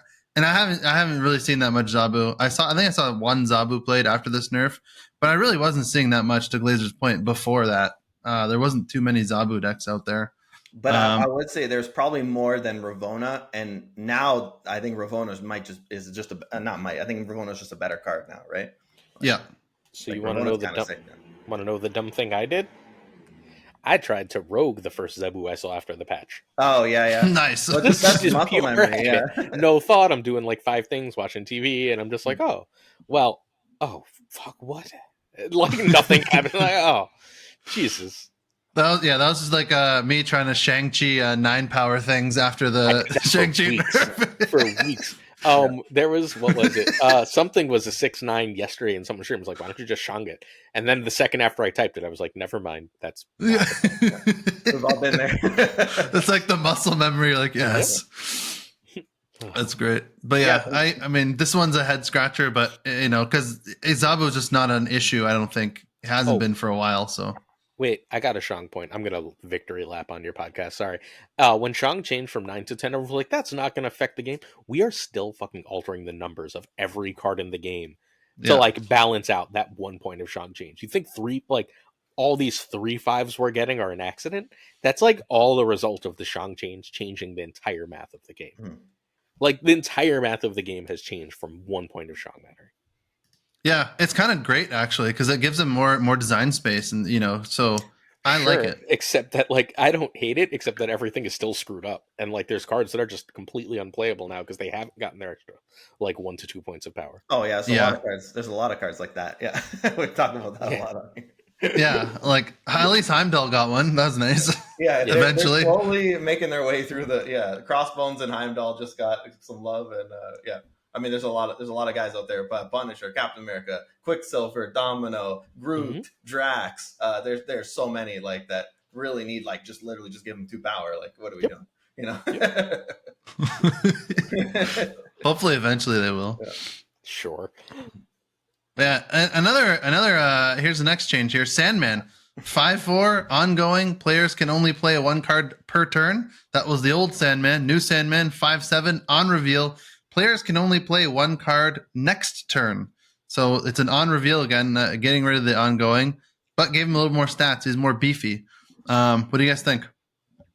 I'll say I'll start on this one. I'm confused by this one. People are cooking with this right now, and it's kind of interesting. I've seen a few decks pop up, but I thought 5/4 Sandman was in a good spot, and I'm not sure why they changed it. I thought it was in like a tier 2, tier 3 kind of spot. I know Lambie loved playing it since Corvus came out. Basically, Sandman was like somewhat fringe viable deck, and I know it's very popular on the Asia server too. And people are playing this Corvus Sandman. I thought it was a pretty cool build, and I think you kind of just nuke Electro with a change like this. Like, why we even play Electro ever now? Like, the whole point of that card was to get the Sandman on 4. Now everybody's under Electro effect, and you just killed. Was turn 4 Sandman? Like, I understand with Alioth, a lot of people are playing Alioth, and Alioth feels really bad to play against. And like 1/5 of the games you queue up in. Or have Alioth just blow your shit up on the last turn, and that's no fun. But was Sandman really like that much of a feels bad type of card? Like, you rarely run into it. When you do, you have all kinds of answers that can, a lot of people are playing Doctor Doom. A lot of people are playing like, now Red Hulk, like already like in your deck. Jeff's already super popular. You could play around your opponent's Sandman with stuff like that, Tribunal, anything like. And so, Hella owns Sandman, by the way. Just absolutely lights that deck on fire. So, this change is just a little bit strange to me. I'm not sure why they did it, and just seems like a waste of time to me personally. They don't want Sandman to be very good in the old form, right? And like, he alternates between kind of crap and kind of a little bit too present for them. And like, he's basically either like, you snap Sandman and they either just like, you see Sandman and run, or you beat the shit out of it, right? Like, there's not really like, that's not really a game of snap, right? Like, no one's staying and then like, or no one should be staying and then losing to Sandman. You know exactly what the fuck they have. Yeah. Right? Like, do basic math. You can only play one card, figure it out. But like, now it's Wave. This is what Wave used to be. Yeah. Right? Like, not the original Wave where you would break it and play it with Death, and not the current Wave where it's, I don't even know what the fuck is. Yeah, no. You can play your low cost cards. But the 3/4 wave that you could just where it was like, everything is 4 and nothing is reduced. Fuck you. This is that card now. What you would end up getting there, like with that 3/4 wave, was generally about 3 7 or 8 stats, right? Like, and now you're just doing that with Sandman, so it's 1 lane instead of 2. They just put old wave back in the game, and like, all right, good for you. Look, I'm never gonna play this card, or I'm never like gonna play this card for more than testing, because Sandman's the most boring thing in the world. So whatever. But yeah, okay. They didn't like the old effect. Part of the fun of card games is playing cards, which is what Sandman and Alioth both say. Alioth says you can, but haha, fuck you. And like, old Alioth, right? And like, and Sandman says you can't even play him. Like, just leave him in your hand. Don't even pretend. So like, they don't want that. They want you to be able to play your cards. So they made them both so you can play your cards. I wasn't seeing enough Sandman to care, and now I'm seeing more Sandman, so I'm mildly annoyed. But like, okay, good for you. Yeah, I kind of agree. I agree with both of you guys. I mean, this is just like kind of this is a weird change for me. I never really saw old Sandman that much, and if I did, like, either I was gonna beat them or I wasn't, and I was gonna leave. And it wasn't a big deal for me, I never thought it was. I never ever thought Sandman was really super oppressive. But yeah, I think that it's just this change is a culmination of we just shit canned Leech. So there's nothing, and they just kind of got rid of Alioth's deleting effect on the last turn. So there's nothing to get rid of combo decks, I guess. So this is just a turn 6 dump counter, I guess. So play this on 5 and you can't do all your wild shit on 6. This is that card now, whereas Leech had that before, but Leech doesn't do shit anymore. So this is just that. And the one cool thing is, this with into leader in the Red Hulk meta. I've seen that come up a few times. So interesting. Yeah, it's funny. I don't know if it's good, but it's funny. Yeah. It hasn't looked like it's been amazing, but yeah, it is funny. Yeah, this is just kind of like, okay, because it's the Red Hulk meta. That's why leader's existing right now. Yeah. So this change is like, okay, sure. It's at least he's got a good stat line. 5/7's nice. But yeah. Yeah, head scratcher. It was a whole archetype. Like Sandman Ramp was a whole archetype on its own, you know. And I thought that was kind of cool. And we're just like erasing an archetype from the game. I just think that's kind of stupid. Like I don't know why like it's an archetype defining card. You know, it's like, you know, I don't want to say it's like removing high evil from the game, but you know, it's obviously not like crazy like that. But this was a whole archetype. A lot of people enjoy playing it. Not that many people. It's like, you know, maybe 3-4% of people like playing a Sandman Ramp deck. Like I don't know why we just erase their archetype from the game. That just seems like a little bit silly to me. Yeah, I don't disagree. I don't care, but I don't disagree. Yeah. I've played it a little bit, so I don't care too much either. Like that's, you know, I'd rather just play Hello and Sandman's, you know, popular. But yeah. This one's an interesting change. Lady Deathstrike was a 5/4, destroy each card here with less power than this. Now it's a 5/7, getting that 5/7 stat line that they love this patch. Destroy each card here with 3 or less power. This card got a lot more interesting because at least it's a little more beefy. You know, I've seen people play it. It looks like it's decent.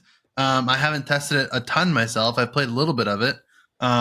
It seems like a cool card now. I kind of like it.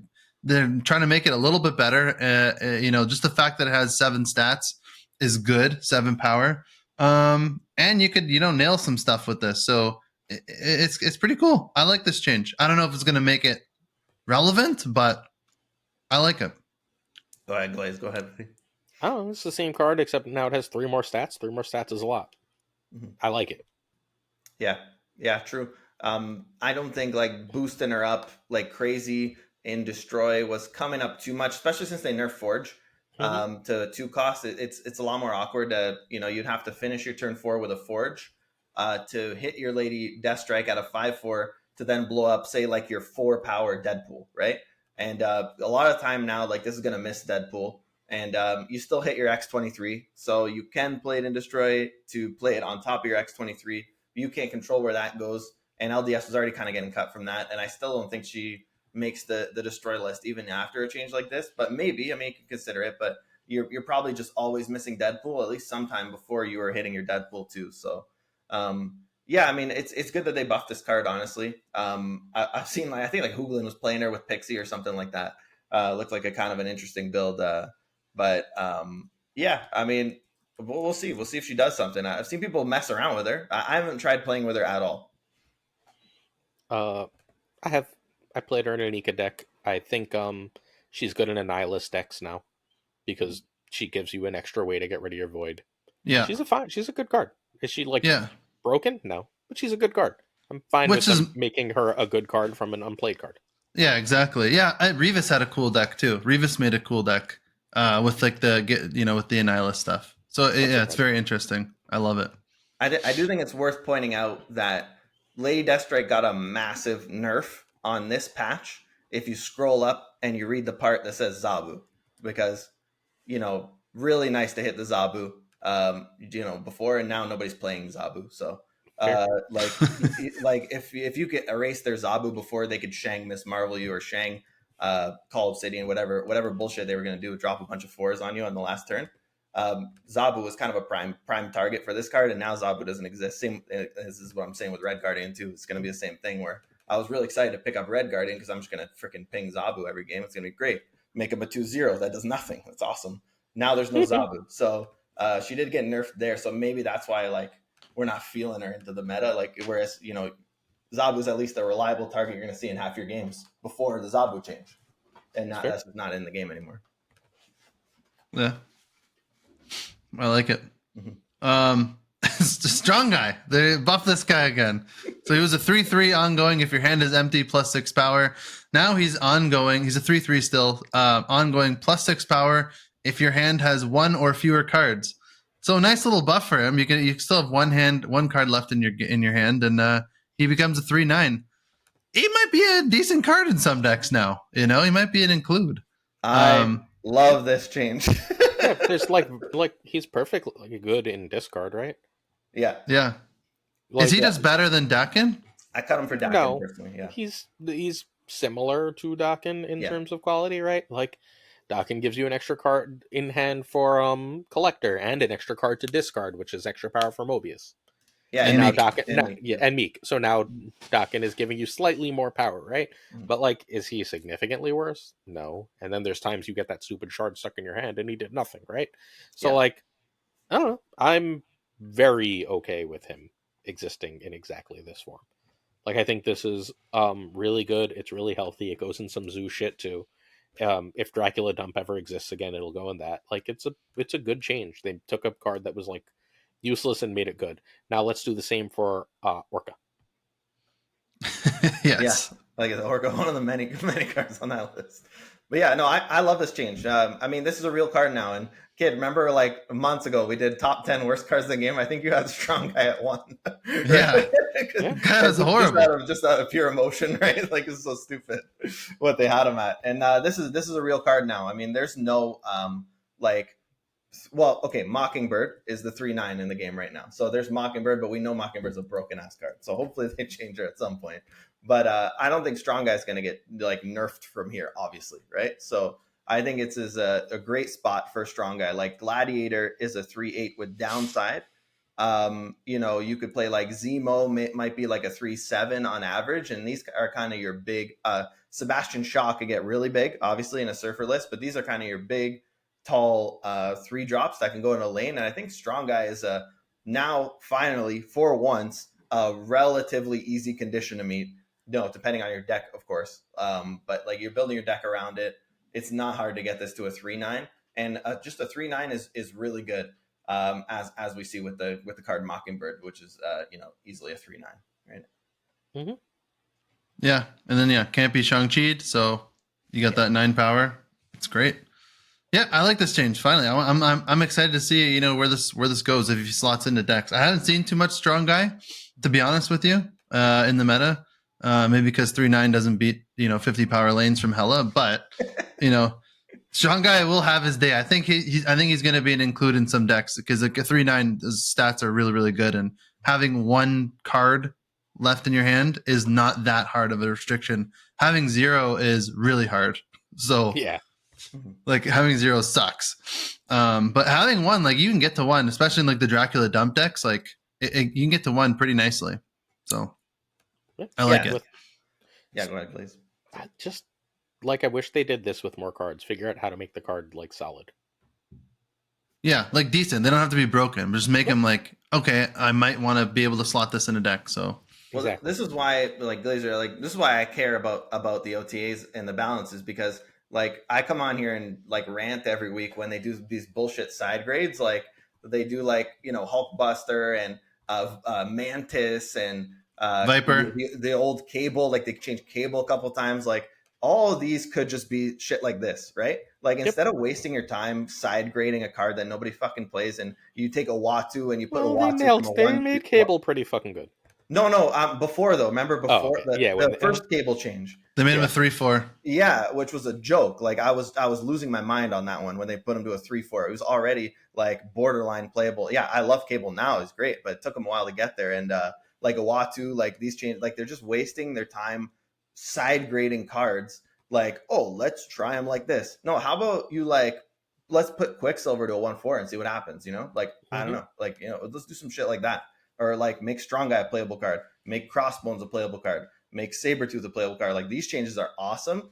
And I just hate when they waste their time on bullshit changes that don't do anything, rather than they could be doing stuff like this, which I think is like really cool and interesting. Especially like change like this could come up later if the broken cards kind of get nerfed in the meta. Then it's like, okay, maybe I can actually just play Strong Guy now, Yeah, you just suddenly remember it and realize it's good. It Yeah. used to happen with Invisible Woman periodically, where like everyone would forget Invisible Woman was a card, and then all of a sudden it would be like, by the way, this is great. Yeah. Yeah, exactly. It's degenerate, yeah. I mean, we might see more Invisible Woman now that Alioth has changed, but still, Yeah, no, I agree with you. No big deal. They it's weird changes. Let's put Mantis to a 2/2. Like, all right, like I don't know what the fuck they were thinking with Mantis. That card's the worst. Instead of putting Mantis to a 2/2, we could have They actually really wanted Mantis to work, and it did not. They were like, "This is it. This is the change. We got to make it a 2/2 because this is going to be so good." Yeah. And then it was like, "What the fuck were you thinking?" They made it worse. Yeah. It should just be copy the lowest cost card that your opponent played this turn. Period. 2/2. Yeah. Whatever they played that turn, you copy it. Like a mini leader. Yeah, only you don't, not on the side of the board, in your hand. Oh, okay. Just lowest cost card. You don't have to guess the fucking lane. Just you get the card. Your 2/2 shit. 2/2 is garbage stats. Yes, And like so that now you have to like guess and play garbage stats. Mantis is the worst card in the fucking game. I don't care. Yeah. I'm pissed they did that. Maybe it's up. No, there. I don't know. It's up there. But it's just like Really I'm just infuriated by that change. They made the card so much fucking worse. I don't know. They thought it was going to be better. Oh, what if you take the venom? That's actually, you get to keep the power. It's like, come on, when does that happen? That was in their paragraph. But I digress. But yeah, and then they just did some text updates on Shadow King and Pixie here, fix some bugs, all the stuff. So yeah, that was a patch. I mean, I like that they were like, we're gonna fix Pixie on the KM cast, and then they're like, we're not gonna fix Pixie. Fuck you. Yeah. Thanks, guys. Appreciate you. Yeah, I know. We're gonna just change it functionally. All right. Well, good job. Yeah, maybe Pixie will change eventually. Because Glenn did allude to it that they were going to change it. And maybe that was just before like this was locked in, a month ago. So who knows? Yeah, maybe not. I don't know. I hope. Because a one cost Pixie now seems pretty good. I kind of like I want to see that. I want to see a one energy Pixie. In the meta. That'd be fun. I very agree. Yeah. All right, let's talk about. You want to go into Red Guardian, huh? Red Guardian, yeah, buddy. Let's do it. I mean, I wanted to talk about this card. I'm, as I said, a little bit limited resources, and so I kind of look at the macro picture, and I skipped Supergiant, I skipped Cannonball, and I skipped USAgent. So like I do skip cards. I don't always pick them up. I definitely want to pick up White Widow as the kid has on the screen. So to me, White Widow is just like an automatic. That card seems amazing and really fun. So that's just like, I don't care, like if it's fun, I got to get it. So Red Guardian, I don't know. Like, what do you guys think about this card? Do you think is it just like, you just put it in a Surfer deck? Like, is it in only Surfer and Sarah control? Or is it, you think you could maybe play it in all kinds of stuff? Like, I'm not sure. Like, where are you guys at with it? Do you think it'll have any meta impact? Go ahead, Glazer. It's a tech card. So sometimes. Right? Like, there's only one tech card that's always in the meta. Yeah, Sean. Yeah. Yeah. And the other tech cards float in and out. Red Guardian's going to float in and out. There's going to be times where people are going to be like if Tribunal stays everywhere and Iron Man is real, then fucking Red Guardian's going to see play because it beats that deck. Just like you wait till last turn and you just go, all right, they're going to play their Tribunal. And then you say, okay, so you have 15 power there. And now we're dividing that by 3. I win. Right? Like Red Guardian is going to be great into that. It's going to be great if like certain things become meta. That's fine. Like if they drop an Angela and you drop like a 1 and 2 that actually have power, right? And you just go, your Angela is now a 2 -2. Have fucking fun. Like, that's going to win you some games of Snap. It's going to be fine. Like, is it going to be incredible? I don't think so. But like in certain metas, this is going to be really good. I wish tech cards especially were Series 4, not Series 5.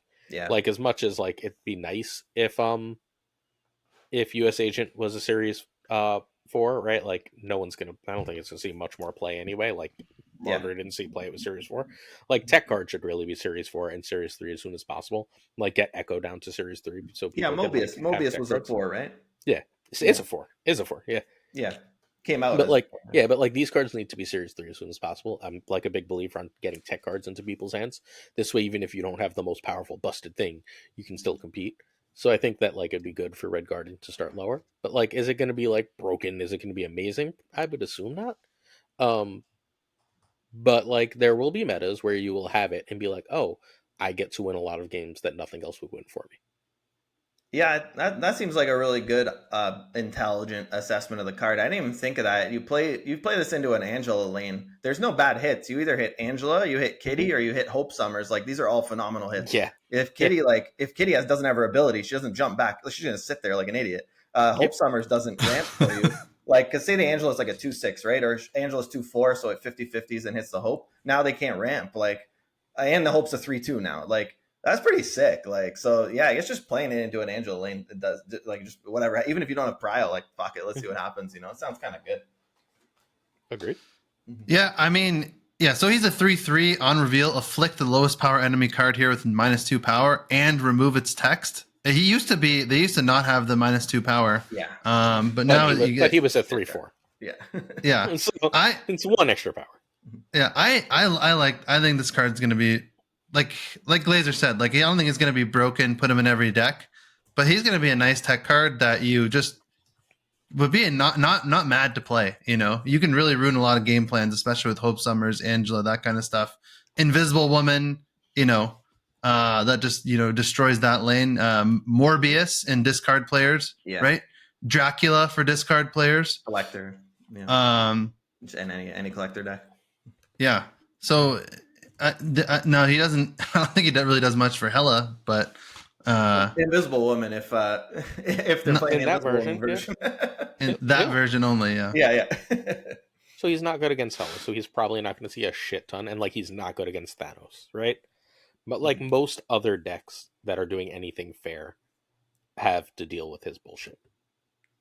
Yeah, Thanos, you'd have to like hold them for Soulstone. I think is probably your only real play there, right? Or just some crazy Power Stone play at the end of the game, like where they actually play their Thanos, and you're just like -10, baby. That's just like some like copium, like stream highlight hype shit, though. That's, you know, not like really gonna happen in games, but I think Soulstone not often. You're gonna hit Soulstones for sure. Mm-hmm. Yeah, like it's fine. Soulstone in -1. That's like I don't think it's ever going to be a bad card, right? Like, but it's I don't think it's broken either. Yeah. I think it's a card that like, and I'm gonna get him. I'm gonna roll for him right away. But you know, he's a card that I think will just come in and out of the meta. Like he'll be, this will be a nice time to play Red Guardian. This won't be a nice time. He's gonna be just a nice card to have, not a broken card to have. Like he still hits like the obvious Iron Man, right? There's Iron Mans floating around everywhere. Wongs, you know, the Surfer Wong list. Yeah. It can get rid of Wong. Shit. If they've got that Shaw sitting alone, making Shaw a 3/2 that gets just, you know. Yeah. It's pretty fucking Shaw funny doesn't usually go up till the end of the game. Yeah. Patriot. Gets rid of Patriots. Luke Cages that are sitting alone, which is just the funniest thing, right? Yeah. Luke sitting there with -2, like, if I had my ability. Exactly. Oh my god, I didn't think of that. You hit Luke Cage. That's hilarious. Yeah. the counter to it. You hit it. You could, yeah, and I think he's gonna be good at first too, because people aren't gonna really expect him, and you know, people are just gonna play their cards in lanes, not playing around Red Guardian, and you're gonna get a lot of snipes that are gonna ruin game plans. Yeah, you know what it doesn't do anything to though? That zoo deck I showed you earlier. Oh yeah, that's true. What are you gonna hit my squirrels? Get a squirrel. Enjoy my squirrels. Squirrel. Yeah. Oh yeah, no, you get wrecked there. But you guys have kind of talked me into it. I think I'm gonna pick it up. Glazer, your Shaw point made me think of another one. Same deck, you hit their Nova, right? And then it's like, you know, they got Brood and they got Nova out there. You're sitting like, there with a -1, being sad. -1 Nova does nothing. Now you got a 3/3 Killmonger brick in your hand, does nothing. Yeah. You love to see it. That's pretty good. Yeah, and these are all kind of snap conditions too. You could snap on stuff. Like if you're hitting a Wong or a Dracula, you snap before. Like it's kind of nice. Yeah. I think it chases discard out of the meta for now. Mm-hmm. Like the Dracula discard, like for at least the week, I wouldn't play that shit. Yeah, for sure. Yeah. Someone was like, you can use Meek to protect it. I'm like, I mean, I guess. Like, and then I just can't have discarded anything else. That doesn't seem healthy. Yeah. Also, usually Morbius is sitting by himself too, so it's tough. Like you need some stars to align to dodge the Red Guardian. I think it's gonna be tough to dodge him. Yeah, and then who else is in the spotlight cache? High Evo and Lady Deathstrike. Yep. I mean, if you don't have High Evo, this is an easy roll. Yeah. High Evo is amazing. And then, you know, Lady Deathstrike with the new change, she's okay. She's not a horrible card, you know? So she's a card that you could slot in decks and have fun with and play. Whereas before, it was a 5/4. I don't think I could ever make that recommendation for anyone to get Lady Deathstrike. Look, don't open for Red Guardian to get Lady Deathstrike. No, yeah. But if you happen to get Lady Deathstrike because you need Red Guardian, that's fine. Yeah, and if you don't have High Evo, definitely get High Evo. Mm-hmm. Always a good fun deck. Yeah, for sure. But yeah, I mean, I don't know. What else you got to say? Glazer, you got anything else for the people? That's all I got. Hey, man, thanks so much for coming on, and glad you're feeling better. Glad you're doing good. Honestly, we're huge fans. We love your content. Everything you do is amazing. You're thank you for being so. This is gonna sound like I'm glazing you now. Here we go. Thank you for doing what you do for the community. I mean, like even you're so humble, amazing content. You always work with all those smaller creators, which is amazing. Even though you're more than 10K on YouTube, you work, which is awesome. You work really hard. I hope you get to 100K, man. You deserve it. Honestly, thank you so much for coming on, talking with us, and doing everything you do for the Snap community. It's amazing. Seriously, thank you. Thanks for having me. I love the community, and I love being on. I'm on whenever you guys want. You know that. Heck yeah, no big deal. What you got to say? Well, I do want to say, not to plug or glaze more, but like me and the kid were just playing this random tournament on the weekend because we're in the Snap Judgments Discord. So like if you go to any Snap Judgment video on YouTube, the Discord's that's how I found the link anyway. I just clicked on a random video. It's $1 a month. You get in this Discord with like 200 people in there. It's like we're gonna be around. How much is it now, Glazer? It's gotta be. The Discord? How do I tell? I think the There's a lot. League I don't know how to tell. Right? We've got. Jesus, I have no idea how to tell.